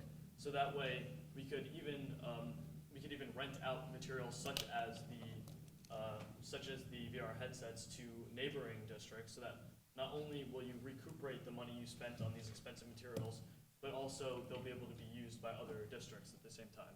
So we hope by the June 18th meeting, the Board of Education will approve us as a recipient for materials that are marked as surplus, so that way we can just redistribute those to sending districts or distribute them to neighboring districts. Right, so once again, thank you for inviting us to come to speak today, and thank you for listening to our presentation. We greatly appreciate it. And so, yeah, we're excited to move forward with this, and hopefully we work with the Board of Education and other districts in the near and far future. And so, yeah, thank you again. We are Shared School. Thank you. Hang on one second.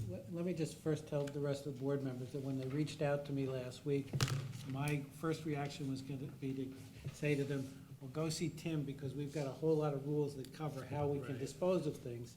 When I asked him about that, he said, oh, no, they've already been in to see me, and Tim's somewhat excited about this.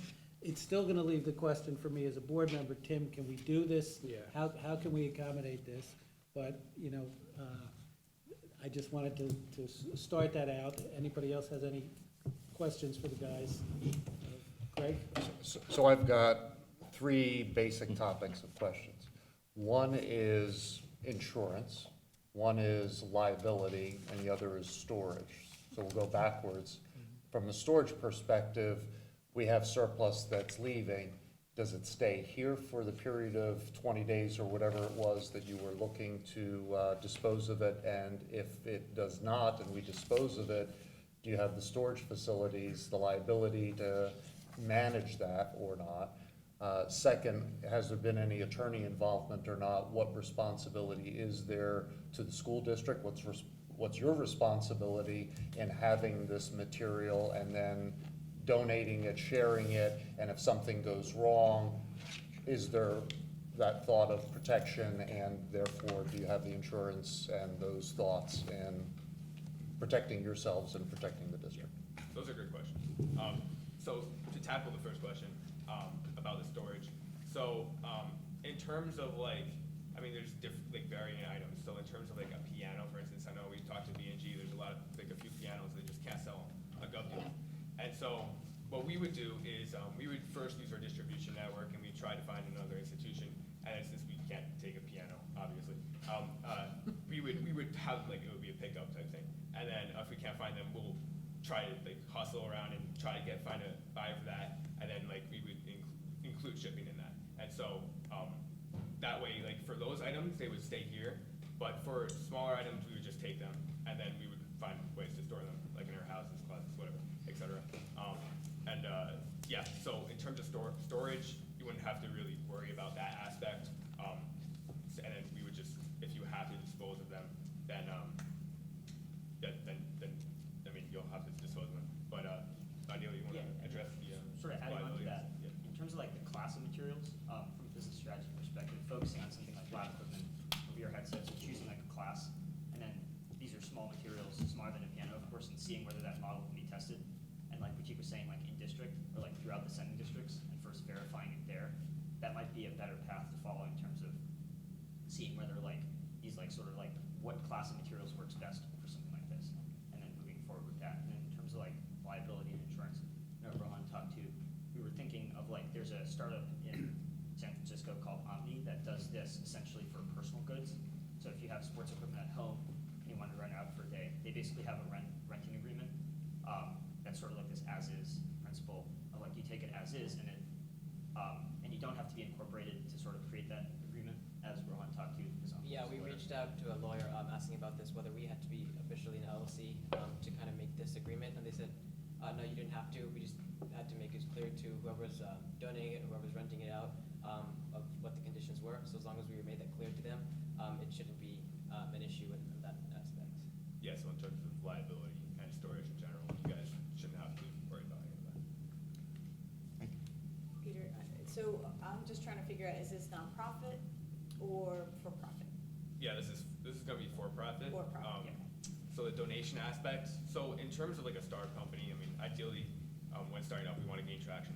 So in terms of the donation aspect, the real reason we're doing that is so we could branch out to other districts. So if we are able to take some of your surplus and donate it to like Warren Middle School or Lawn Hill, for example, then we could take them, add them to our distribution network as well. And so that's like basically the way we gain initial traction. And so, I mean, after that, we'd return to like a revenue recurring model. But to begin with, that's why we're doing that, to begin our traction. There's really two ways to generate revenue for something like this. The first is like a commission-based model on each transaction. The second is, even though we'll be doing manual deliveries at first, we're working on a software platform to sort of automate this process, and sort of offering that platform as like a software as a service based, where you're generating recurring revenue for like using the software. So there's like two revenue streams. Bob? I guess this is maybe a question for Mr. Stiles and you guys as well. If you've not incorporated yet, then who are we establishing a relationship with? Well, if you're asking me, just go a step back. My conversation with the boys was, young men, it was, God, I think, when did we meet, in January, February? It was early. I don't know if we got into this level of detail that you're describing here. We were more or less brainstorming on concepts, kind of how it would work and who would work for. And we didn't get into the level of specifics that we're hearing tonight. Which sort of translates to, we're gonna have to talk to our board council. Right, As I mean, it's to just whether or not we would, even with the agreements that you would have, people who take this, whether we would possibly be exposed to liability when our stuff through you gets out there in a way different from the way it's disposed of now. Yeah, I'm not saying that means it can't be done, but it means we're gonna have to do some. We talked to the buildings and grounds about this, like the exact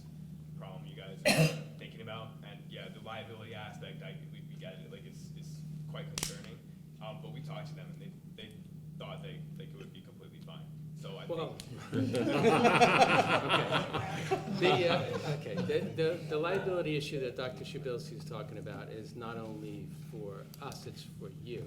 I mean, that's, what he's referencing is that there's liability, and I know a lawyer, if you ask, do you have to be incorporated, they may say, no, you don't have to be. But should you be? I always advise folks in certain businesses, look, limited liability corporation, that the word, or the name of the corporation tells you limited liability. We get sued, unfortunately enough, but every business is subject to lawsuits. And I think that was a great question that he asked. And you don't want to be personally liable, Right. which is what an LLC would Right, protect you from. and we certainly don't want any of our students to get in a situation that would be difficult. But yeah, no. Yeah, and I think, like, looking at this from a research project standpoint, and even saying, like, taking, like, lab equipment and saying, like, stuff that's owned and, like, taking the revenue perspective out of it, the money perspective, and just, like, doing, like, a brainstorming session about, can this network be built within the sending districts? Or, like, what would be the advantages? Might be, like, a good first step to take in terms of. Yeah, again, our conversation, your concept, I think, is a terrific concept of sharing services with other schools, some of which are more needy. It's a fantastic idea. I don't know if we can do it that quickly, but. Which is why I asked about the nonprofit status, because you would have different rules. Correct. As a nonprofit than you will at for-profit. Yeah, but I would counsel strongly against nonprofit status for what you're trying to do here. But I would encourage you to, I mean, there are two things here. It sounds like maybe what you're trying to do is create a research project so that you can have a proof of concept. Exactly. So before you run off and go, okay, well, we're gonna file an LLC and create a company, we wanna test this concept, and then if it works, then maybe we'll go to the next step, so. Got it, okay, that's helpful. And there may be, I'll get to you in just one second, and there may be a way to do that where through your research project, you make the connections and then hand them off to straight disbursement by the school without you guys being in the middle of that. Because when we get rid of things now, our lawyers have us protected from liability the way Mr. Stiles disposes of them, those things for us now, already built in. But, so that may be something that may help us fit together a little bit. Freddie? I don't have any questions. I'm not a lawyer. I'm not pursuing an MBA. I'm not a business owner. I just want to applaud you guys. At college, I competed in a business plan competition. I worked with a friend and a couple of advisors to make a business plan, and I present to people and have these ideas, and you get hit with questions, and it's frustrating. And you guys have good answers. There's obviously some challenges that we have to look into before we can get vote on. Obviously, I would support it if we're allowed to, but I just want to applaud you guys and encourage you to keep working hard. This is really impressive. And you're getting hit with some good questions here, and this is a very incredibly smart Board of Education. The members, very experienced, so I have a lot of credit for you guys for coming out. Sorry. Unfortunately, trying to work with schools too as a business is probably the Difficult, hardest which I to get explained to into, the just because we are governed by, we're so regulated, so, so it's, it's one of the harder entities That's to deal something that with. we realize, So, even if you look at those tech Hospitals are a little Yeah. harder, but Barry? Could they have like an agent relationship with us, where they act as our agent to move these donations, these Well, products? that's what I think I was talking in terms of them not getting in the middle of it with the, and having it, when they Right. find someone for us to. So they wouldn't actually take we ownership. do it directly. They would just take the transaction. Huh? Broker. Like a broker. Yeah. And then can you use like, GoFundMe type of thing to get money to pay us to donate to the schools? Because there are people that would do that. Like pay schools. Huh? Like And pay then, schools, we've more been or less. talking to Yeah. teachers around the country, like Teach for America fellows in San Francisco, and they use GoFundMe a lot to like buy things like calculators. But there's two problems with that. The first one is like there's a time issue in terms of you have to set a funding period, and the second thing is that there's no like recurring potential, because if the same teacher's asking for calculators on GoFundMe like 3 or 4 times. Like people, you're basically relying on people's goodwill, whereas Yeah. like here it's like profit incentive, like clients. Yeah, but here you have particular products that you're going to move, so it's not like somebody giving you a wish list. You say, we have this, X, Y, Z, and we need to move it. You want to fund it to donate to this district that really needs it. So it's a little different. Thank you. Anybody else? Thank you, gentlemen. Thank you. Very much. Thank you. Very nice job. Good luck. Nice job in Launch X. You really did a nice job with that, and you were very well spoken tonight, so thank you.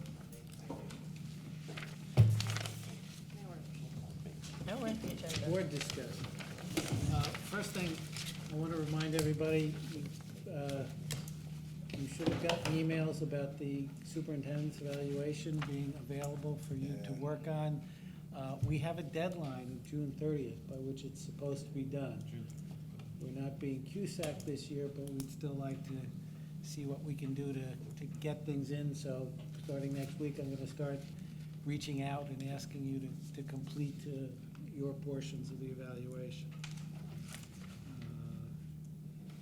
We had put off discussion of the pilot resolution at the last meeting. Bob wasn't able to be here, and he's had been a moving force in getting us to take a look at this resolution. In the meantime, we were also heard from school boards about a contracting resolution. They're both, There's actually 3 of them. yeah, three.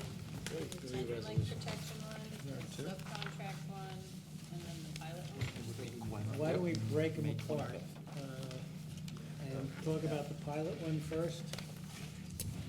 Sure, so the pilot resolution was brought forward through all the discussions that have been going on around the state regarding the fact that many municipalities are using these payment in lieu of taxes as part of these new affordable housing programs that are going on in a lot of municipalities.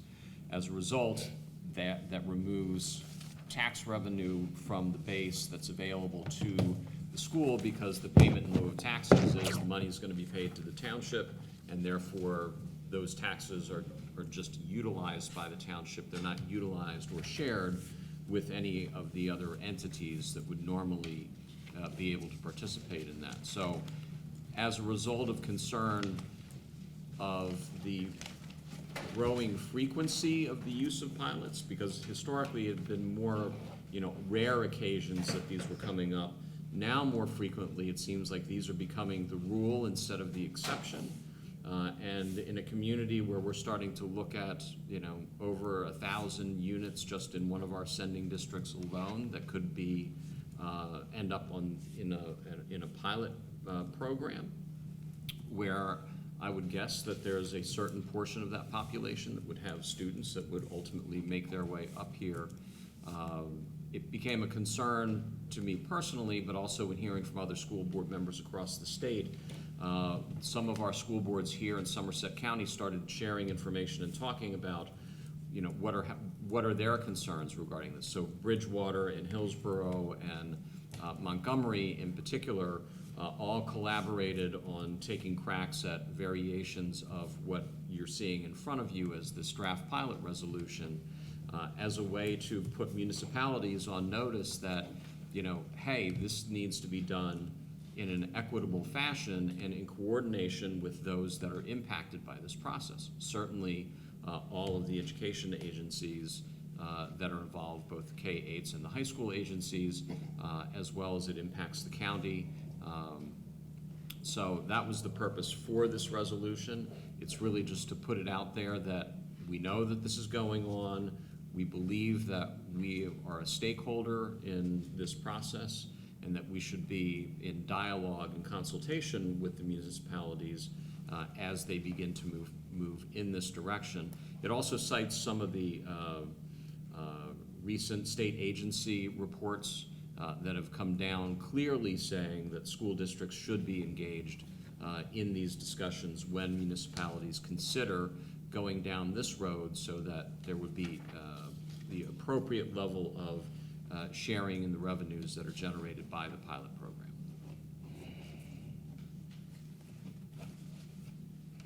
This is on for now or next? Next time, right? It's not, it could be on for now if we would, any of these could go now if we were to move them now.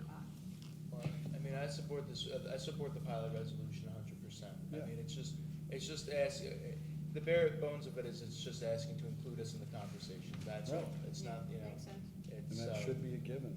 Yeah, and so, I mean, it is true that they are expanding the use of pilot programs. I mean, they have been used in Warren Township as well, and it is a little frightening to think about, you know, what things are gonna look like down the road.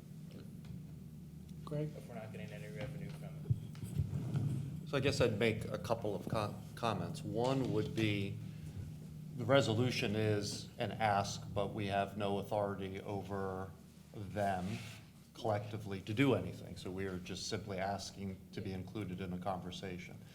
The second, and just looking at how different organizations interact with one another, when I read this, the question that came to my mind was, have we not just asked them and gotten a negative response and therefore we have to take it to the next step? Or would it be not more prudent to simply have conversations with them, which is what this is asking about, and see if there is a negotiated way of handling it without having an official resolution? I think this puts it out there in public, in writing, and kind of calls them on it. It does, but it's like firing a cannon as opposed to sending a messenger. It's all right. I don't know if this is firing a can. Depends on which end of it you're sitting on.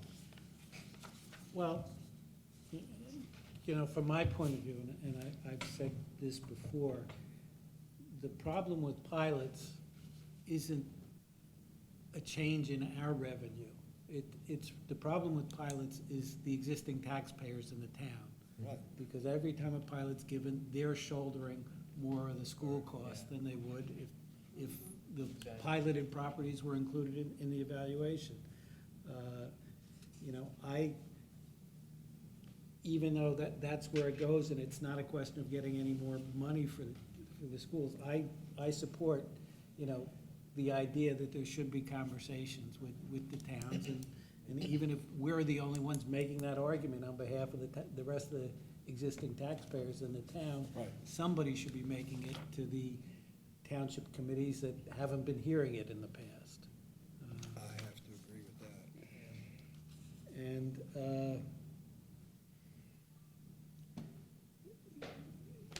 you know, I guess I'm not as convinced that this would even be viewed as a canon by members of the township committee. I think they may swat it away, you know, almost in any form. But I think, you know, I would like to join, personally, I would like it if the board would join with the people who are saying, hey, you know, these are conversations that, you know, should happen before towns approve pilots.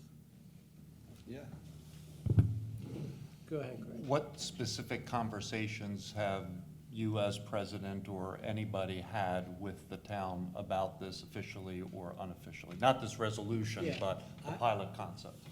As board president, I haven't had any. I have had conversations with members of the township committee in Warren when they came up with that great plan to fund the police building with pilots on the Du Bois property, so that they could turn around in the next election and say, see, we're not raising your taxes and we're building a new municipal building. And, you know, I said to them personally, you know, you're not raising our taxes, you're raising everybody's taxes except these people, because now we've got to pay for the school funds and, I'm sorry, for the school tax levy, and the organization that you're giving the pilots to isn't gonna pay for that. You know, it's been said to them by me as an individual citizen who's a member of the Board of Education, nothing more. I would like to, you know, with something like this, who's ever president, you know, keep having these conversations. Yeah, I'm sorry. I'm sorry. And just to, you know, to put a finer point on that, when I was board president, I did have conversations with the Warren Township, and their education liaison was George Lazo at the time, and we actually invited Jeffrey Lehrer, who was their board attorney, to come speak before the board and talk about what they were doing as it related to that particular pilot. And at the time, we asked them to keep us apprised of, you know, progress toward that, because I think this was in the early phases of it, as well as any other ones that were coming up. So there was that communication at the time. The challenge. As board president, as opposed to individual. As board president, I had that because I extended the invitation, and then they came to the board meeting to discuss it. The challenge now is that the pilots seem to be the default discussion item with the new construction that is going on, and instead of us, you know, chasing after going, oh, please, would you talk to us about it? It's just like, you know, trying to make it clear that we should be a part of these conversations from the get-go, at least in assuming that we were to adopt that, you know, that would represent our point of view. Yeah, 'cause I'm sorry. John? Also, this isn't directed towards just any one town committee. It's No, sending them that's out to true. all Yeah, of because my us. conversation with one of the board members at Long Hill was, he was just like, I was trying to get him to get me a position on it, and he was just like, it'll be money coming in, and of course it will go to the schools. Well, he thinks that, but like, I don't know that everybody thinks that, right? And he was just like, it's a nothing in his mind. But again, there's nothing to say that they have to, right? Right. No, but the overall taxes of the town will go up based But on that's the the budget of the idea of school. pilots in and of themselves, right? So this, the way I understand this is like, this isn't pilots are good or bad. This is in any conversation where you, because they have the ultimate responsibility to determine whether or not they're gonna do pilots. The town council does. But if you do, keep us in that conversation. Right. That's the way I see this. Am I incorrect? No, I think that's the way it's what- written. No, you're correct. I agree. So I would move it for now. I think we should just get on it and be able to say, look, we're interested in this. We are someone who needs to be in this conversation. This isn't a shot across your bow. This is an olive branch. That we can beat you with. We can't do anything. All of this is a piece I'm of paper. kidding, I'm kidding. I will entertain a motion when we get into action items for tonight's meeting to move this. Who wants to address undermining a school board's ability to subcontract services? The New Jersey School Boards has, have I got this correctly, asked us to consider adopting this resolution because there are some efforts by some unions in New Jersey to get the legislatures to pass laws outlawing subcontracting services in school districts. Yeah, and it's an NJEA bill. It's the way around it. Yeah, I have a It is question. what it is. Yes, sir. I checked their website today, Whose website, Barry? New Jersey Legislature, Right. and the Assembly passed both bills by a vote of 70-6. Yeah. So is this resolution gonna help at all? I mean, is this Not a on done the- deal? Not on the A part.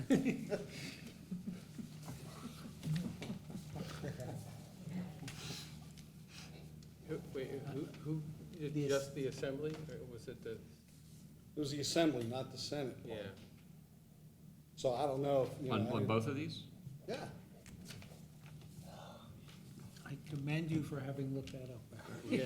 Very impressive. Well, I was a little upset, you know, I mean, what right do they have to tell us that we can't run our school the way we see fit? There's legislators, they take contributions and Yeah, I understand. pass laws, all sorts of laws that have to do with schools. That's one of the reasons you can't, that Watchung wasn't able to get out of our school district because of laws. They try to do that. They've been trying for a long time. Well, I mean, if that, 70 to 6, you sure about that? I gotta look at that up. That's what it showed me on the website. And that was as of May 23rd, These were 2019. both of these. Yeah. Our fact checker over here is working on Was it gonna go through the Senate? That's another issue. I don't know. They're all Democrats. Because I think we would have, yeah, you sure, it wasn't just at a committee, Barry? it. There's or- not What's that? 70 people on a committee. Yeah, something. But I didn't heard. I went in and I clicked on the roll call vote for this, Because usually they'll, well, a couple of groups. because I will want to learn know it. who voted for it. And I was very upset at some of the names that voted for it. Both And, bills. and the, Yeah. the other resolution, just while someone is fact-checking this, also was suggested by the School Boards Association against a bill that, according to this, creates tenure-like protections for non-teaching staff. Yeah. There are actually districts where even custodians have tenure. Yeah. I found out recently. Well, some of them are with different union, like CW. Oh, so this isn't union though, because when it talks about arbitration, I'm thinking union, right?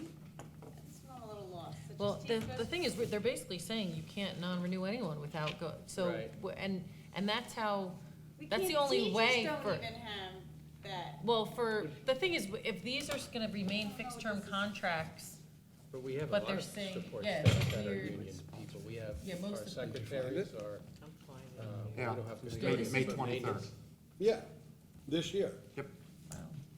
After our last board meeting. But no Senate passage? I'm working on Okay, that, give me. a- sorry. that's okay. Yeah, I stopped looking because I was very upset. So, State sites can kind we of just, slow. I'm confused, tenure-like protection, but then we're talking about arbitration. So those two things in my brain aren't the same thing. Right, so tenure-like protection is, are they saying like after 4 years you have to do Well, binding that's, arbitration? no, that's what I mean, that's what's so weird about this, is because when you non-renew a tenurable position, if it's a non-renewal prior to the 4 years, You- it's you just not non-renew arbitrable. them. They're saying that non-renewal for folks who aren't tenurable, that would mean Well- you could never non-renew them. Look at the fifth. That it doesn't make whereas. sense. It says You have to fire them a every year. reduction of non-teaching staff due to budgetary shortfall or enrollment They're saying a decline RIF would be- is subject to yeah. binding The binding arbitration. arbitration. Yeah, they're that's- saying everything though which is weird. That's brutal. Yeah, this is really weird. I don't understand how any of this would be cognizant with 18A right now. Like how this, if the Department of Education gets this, they're gonna be like, where does this fit into 18A? Like how, and where does this fit into your collective bargaining agreement? What is this? I would have, see, I didn't get a chance to look at the actual bills. legislation. I just think this, because I'm not sure what this resolution is. You would think they would read it before they pass it, and that they would have those questions, but they don't do that. Committee. The second one's Got out of a policy. committee. No, Senate ones are not. Okay, the Senate ones are not out of committee. Yeah, I don't see a committee vote. I'm gonna ask somebody to move these so we can vote it, even if it's just to let the Senate know we're not in Yeah. favor. So those of would these. come in our D section, I would take it? D on D or A? resolutions? Might be A. Could be A. A, probably. I would think, yeah, A's administrative, I would think it's administrative, right?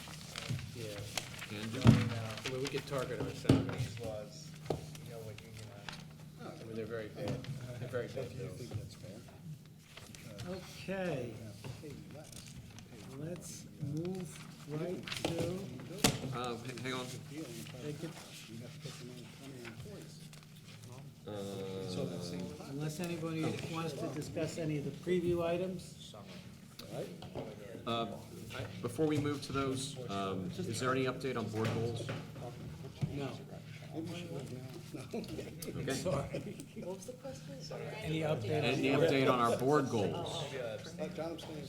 On, for future items? Yes. Item number D13. D, Bob?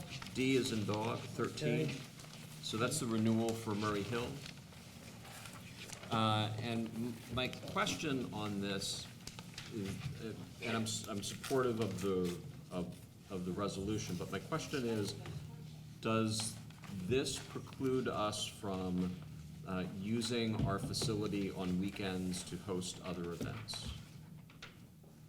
They take up a lot of space. Yeah, And they're- for example, I know one of the things that has been discussed is utilizing the PAC for Central Jersey Region Honors Ensemble events, whether it's chorus, orchestra, or things of that nature, where they would need to be in that facility with lots of people, and whether or not this agreement would preclude that from happening, because I know that we're upgrading some facilities in order to try to accommodate that, so. I just want to make sure there wasn't any unintended issues, or if that could be negotiated in so that we're protected. No, because there's a lot of events actually in the PAC on the weekend when we have Chinese school. There's other very Yeah. well-attended events, so I There don't think are. that, I think the only issue with those is we need the dates well in advance. The because scheduling. the PAC books up Sure. so much, but I don't think that Yeah, should they're, be. they're here in the morning, too. They don't really use the PAC, do they? No, but I they use think the Bob was PAC saying just because Right. between the parking lot and Chi- that they Chinese take a New lot of Year, they space, use- but, And Chinese Yeah. New Year, They but there's schedule it. definitely space to School accommodate uses. other You know what that events is in in there. That was my only question. Yeah, their issue was declining enrollment. That's where they're struggling a little bit. No, the other one was on D22. 22, Bob? D22, which is the renewal of Care Plus. Yes. Any color the administration wants to provide regarding the effectiveness of Care Plus? It's certainly being utilized, very actively. I think one of the things we talked about is, a lot of is how to measure the effectiveness of something like that. And actually, Bob, I thought of you, we were talking about this, I think at the last, maybe it was the Ed Committee meeting, 2 Ed Committee meetings ago, but you had talked about how the state is SEL. starting to talk about measuring it. And there was a great recent article by Joshua Starr, the former Montgomery County Schools Superintendent, writing about SEL and how to, basically to be careful about trying to quantify it. And he's not saying you shouldn't measure it, he went through some interesting points about it that's very timely for us as we're looking at this. But one of the things that we have the Care Plus social worker do is track the different groups, the students that utilize that room during the day, whether it's during the lunch period that they see. And that's certainly, and Beth, I don't know if you've talked to Mary Ann recently about that. We haven't, that she tracks that. So I don't know if you have any additional insight than what I'm providing. I know that it's certainly very actively used. It's actively used with the groups, particularly the lunch groups, in coordination with our special ed department. So when there's additional groups or coverage needed, they're working to cover each other and augment all of those services. And additionally, they serve as a screening for if we have students who are suicidal, that they're certified screeners. So that's just been another benefit. And anecdotally, I can tell you that using information that Liz has provided to me, I've reported in the New Jersey School Boards Association Task Force on Mental Health about the services that we have, our Care Plus, that we have provided to our students through our Care Plus contract. And, from school psychologists to other school districts, a lot of them are surprised at how much we have and make available, and are thinking of including that in recommendations as to what other schools can do in terms of contracting out services to provide these sort of services in the school itself during lunch and during the school day. Barry? I think it's one of those programs that you know is beneficial, but I think there's so much about it that you absolutely cannot measure because it's intangible, but the benefit is there and it's real. And I think that's one of those programs. It's also, a proactive approach to addressing a lot of these things. So it's hard to say, well, would this student have gone out of district, or would this student have been placed on home instruction? So we do track our home how much we spend on home instruction, and obviously, what the classifications are and the reasons are for students going out of district, and looking to see if the reasons that have to do with anxiety and school phobia and those types of things are decreasing. But it's just, it's very difficult to measure because, you know, we're hoping to prevent those types of things, so we, you know, it's hard to determine if it would have happened were it not for that. And to be clear, I'm not questioning No, I- the validity No, of it. no, it's a- We understand. And, You just but- know that someone's gonna ask us, how do you No, but know? and it is a Well, good But not only question. that, it's just from the standpoint of, I remember when we went down this pathway, what was 3 years ago Yeah. now? To, you know, in the budget process, having to make some hard decisions to figure out, hey, this seems like it could be really good, and then now that we've got a little bit more time, you know, just want to have a validation of, yeah, it was really good and it continues to be good, regardless of whether we have the hard, raw, quantitative stuff or not. Like a good research project for a PhD psychologist. Yeah. Okay. Mr. President, Yes. can I add a few things to the items that are new? Yes. As of, okay. New for- So, for the Preview preview items. So, with the Murray Hill Chinese School rental, the other thing that they brought up when we met with them was, they started talking about security a little bit more. We don't have, a full-time guard here on Saturdays. We did talk with them, and we're actually administratively talking if there's something we can do to split a cost on that, because we do have a need there ourselves. And certainly they would be, on Saturday, they would shoulder most of the cost, because that's why that person would be here, essentially for them. They're willing to, obviously, to pay whatever the cost is. But that's something we've been talking about. We may come up with something later. One of the concepts we were thinking about is getting someone who's a part-time security person, and also someone who can do residency checks for us. That can kind of serve two needs. We are struggling to get residency officers. Every time I get one, they leave. So, I mean, it's a difficult job, but if I can kind of combine those two, it's something, just a concept so the board understands. But, you know, again, the Murray Hill Chinese School brought that up. Second thing I just wanted to add was, we did have an RFP opening today. That was for the school food service program, and the successful RFP was Pomptonian. We didn't get really any other bids. We had two no bids. So Pomptonian at the same exact price as this year. So same cost per meal, same guarantee. We're working on some of the language over the guarantee, but that's good news. And they also, on item number, we added a 33 That's to that, Pomptonian. which is the food, school lunch prices, and they are to remain the same for 1920, which is also good.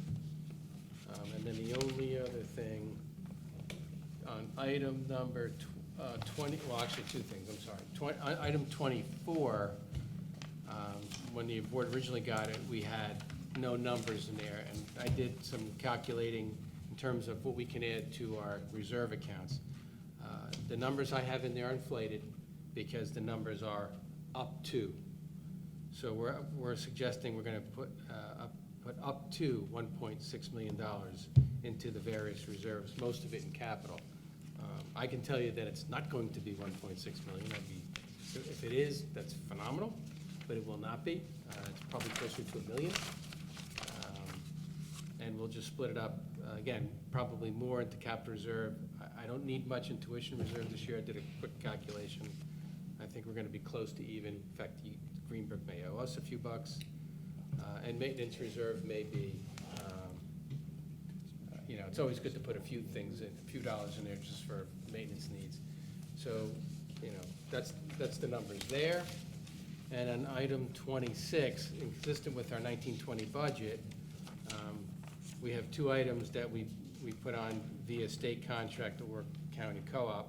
One is the 10 smart boards that we added, and it's within the budget. And that's $55,000, and the She International is the 3 PLTW classrooms in the south building. That's 75, essentially 75 computers, and they are desktops. We don't like to use the laptops for those classrooms because we don't want things moving around. The Chromebooks can't handle what they do. And Barry had asked those questions in committee. Anyway, I'm sorry, but that was, Thank you. And are those the 75 think stations? yes. Yeah, they're higher tech computers, so they can handle those programs that they, and it's What been a are the while. specs on those? I'd have to show you, Barry. You'd have to go through them all. What's, out of curiosity, what's the life expectancy of those? As in most computers, if you get 5 years out of them, yay. Yeah, if you get 5 years, you're doing good. Yeah, but that's probably where we'll end up, because we tend to try to hang on as long as we can. And I'll show you this, I'll send the specs to you. Okay, let's move on to action items. Mr. President, I'd like to move items A1 through A3. Second. You want to add any And additional then items? resolutions, they would be A4, adopt a pilot resolution. A4 for the pilot resolution, 5, the subcontractor resolution. 5, the subcontractor resolution, And A6, the non-teaching staff. and 6, resolution. the non-teaching staff. So moving A1 through A6. Second. Any discussion of resolutions A1 through A6? Greg? So, question first and then comment on the A5 and A6. I'm assuming that we're going to still send something to the Assembly even though it really means nothing now? Or are we just sending it to the Senate? And I just want clarity. I would hit them all. School board sends it in, how does this work? I think you send these to school boards and school board sends them in? That I usually think with they school gather board. them all up. Yeah, usually with school boards, you send it. Well, this does say, resolve the No, copy we shall said be it. forwarded to the members of the insert legislative district number, legislative district, assembly speaker. The sponsors of the bill. I'm, I'm not one much for futile acts, so I don't care if we don't send them to the assembly members. I think, it would be helpful to let them know, even Yeah, though that they've would already hate acted.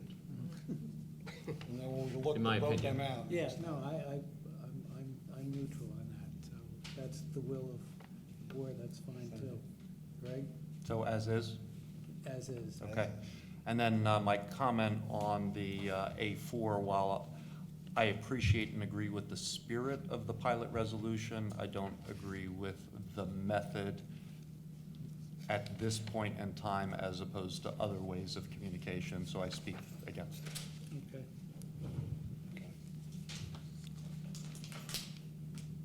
Any other comments, questions? Kim, do we have a roll call vote on A1 through A6? Ms. Barone? Yes. Ms. Demizio? Yes. Mr. Fahey? I'm voting yes on A1 through A4 and no on A5 and A6. Okay. Mr. Hayek? I'm abstaining on A1 and A2, and then yes on A3 to A6. Thanks. A lot of adding here. Okay, Mr. Hunsinger? Yes on all of them.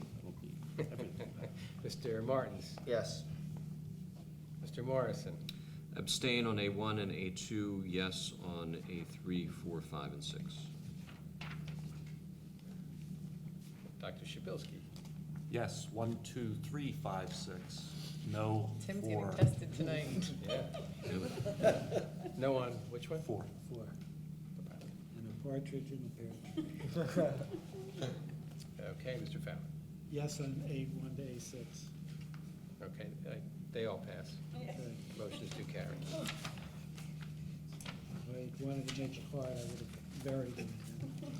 Mr. President, I'd like to move items C1 through C4. Second. Is there any discussion of resolutions C1 through C4?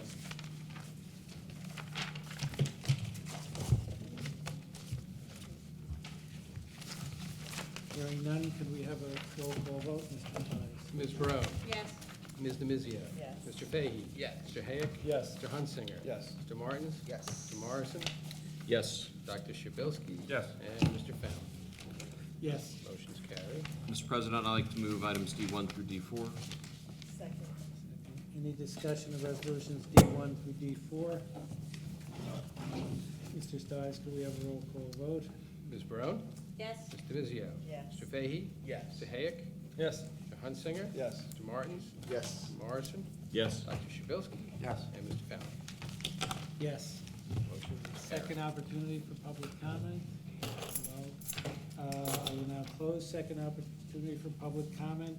Other business, just 1 second. Remind board members, the staff end-of-year party is next Thursday. This This Thursday, This 2 days from Thursday. today. Even if you haven't accepted and want to go, they'll probably still let you pay and go. And the course concert. Our next board meeting is, well, our chorus concert's this Thursday, and our next board meeting is in the South Auditorium. We are acknowledging our retirees, and we have our student recognition as well. So we have a lot of celebrating that night. And graduation is the morning of Friday, the 21st. Make it. Bob? Just quickly want to recognize Nick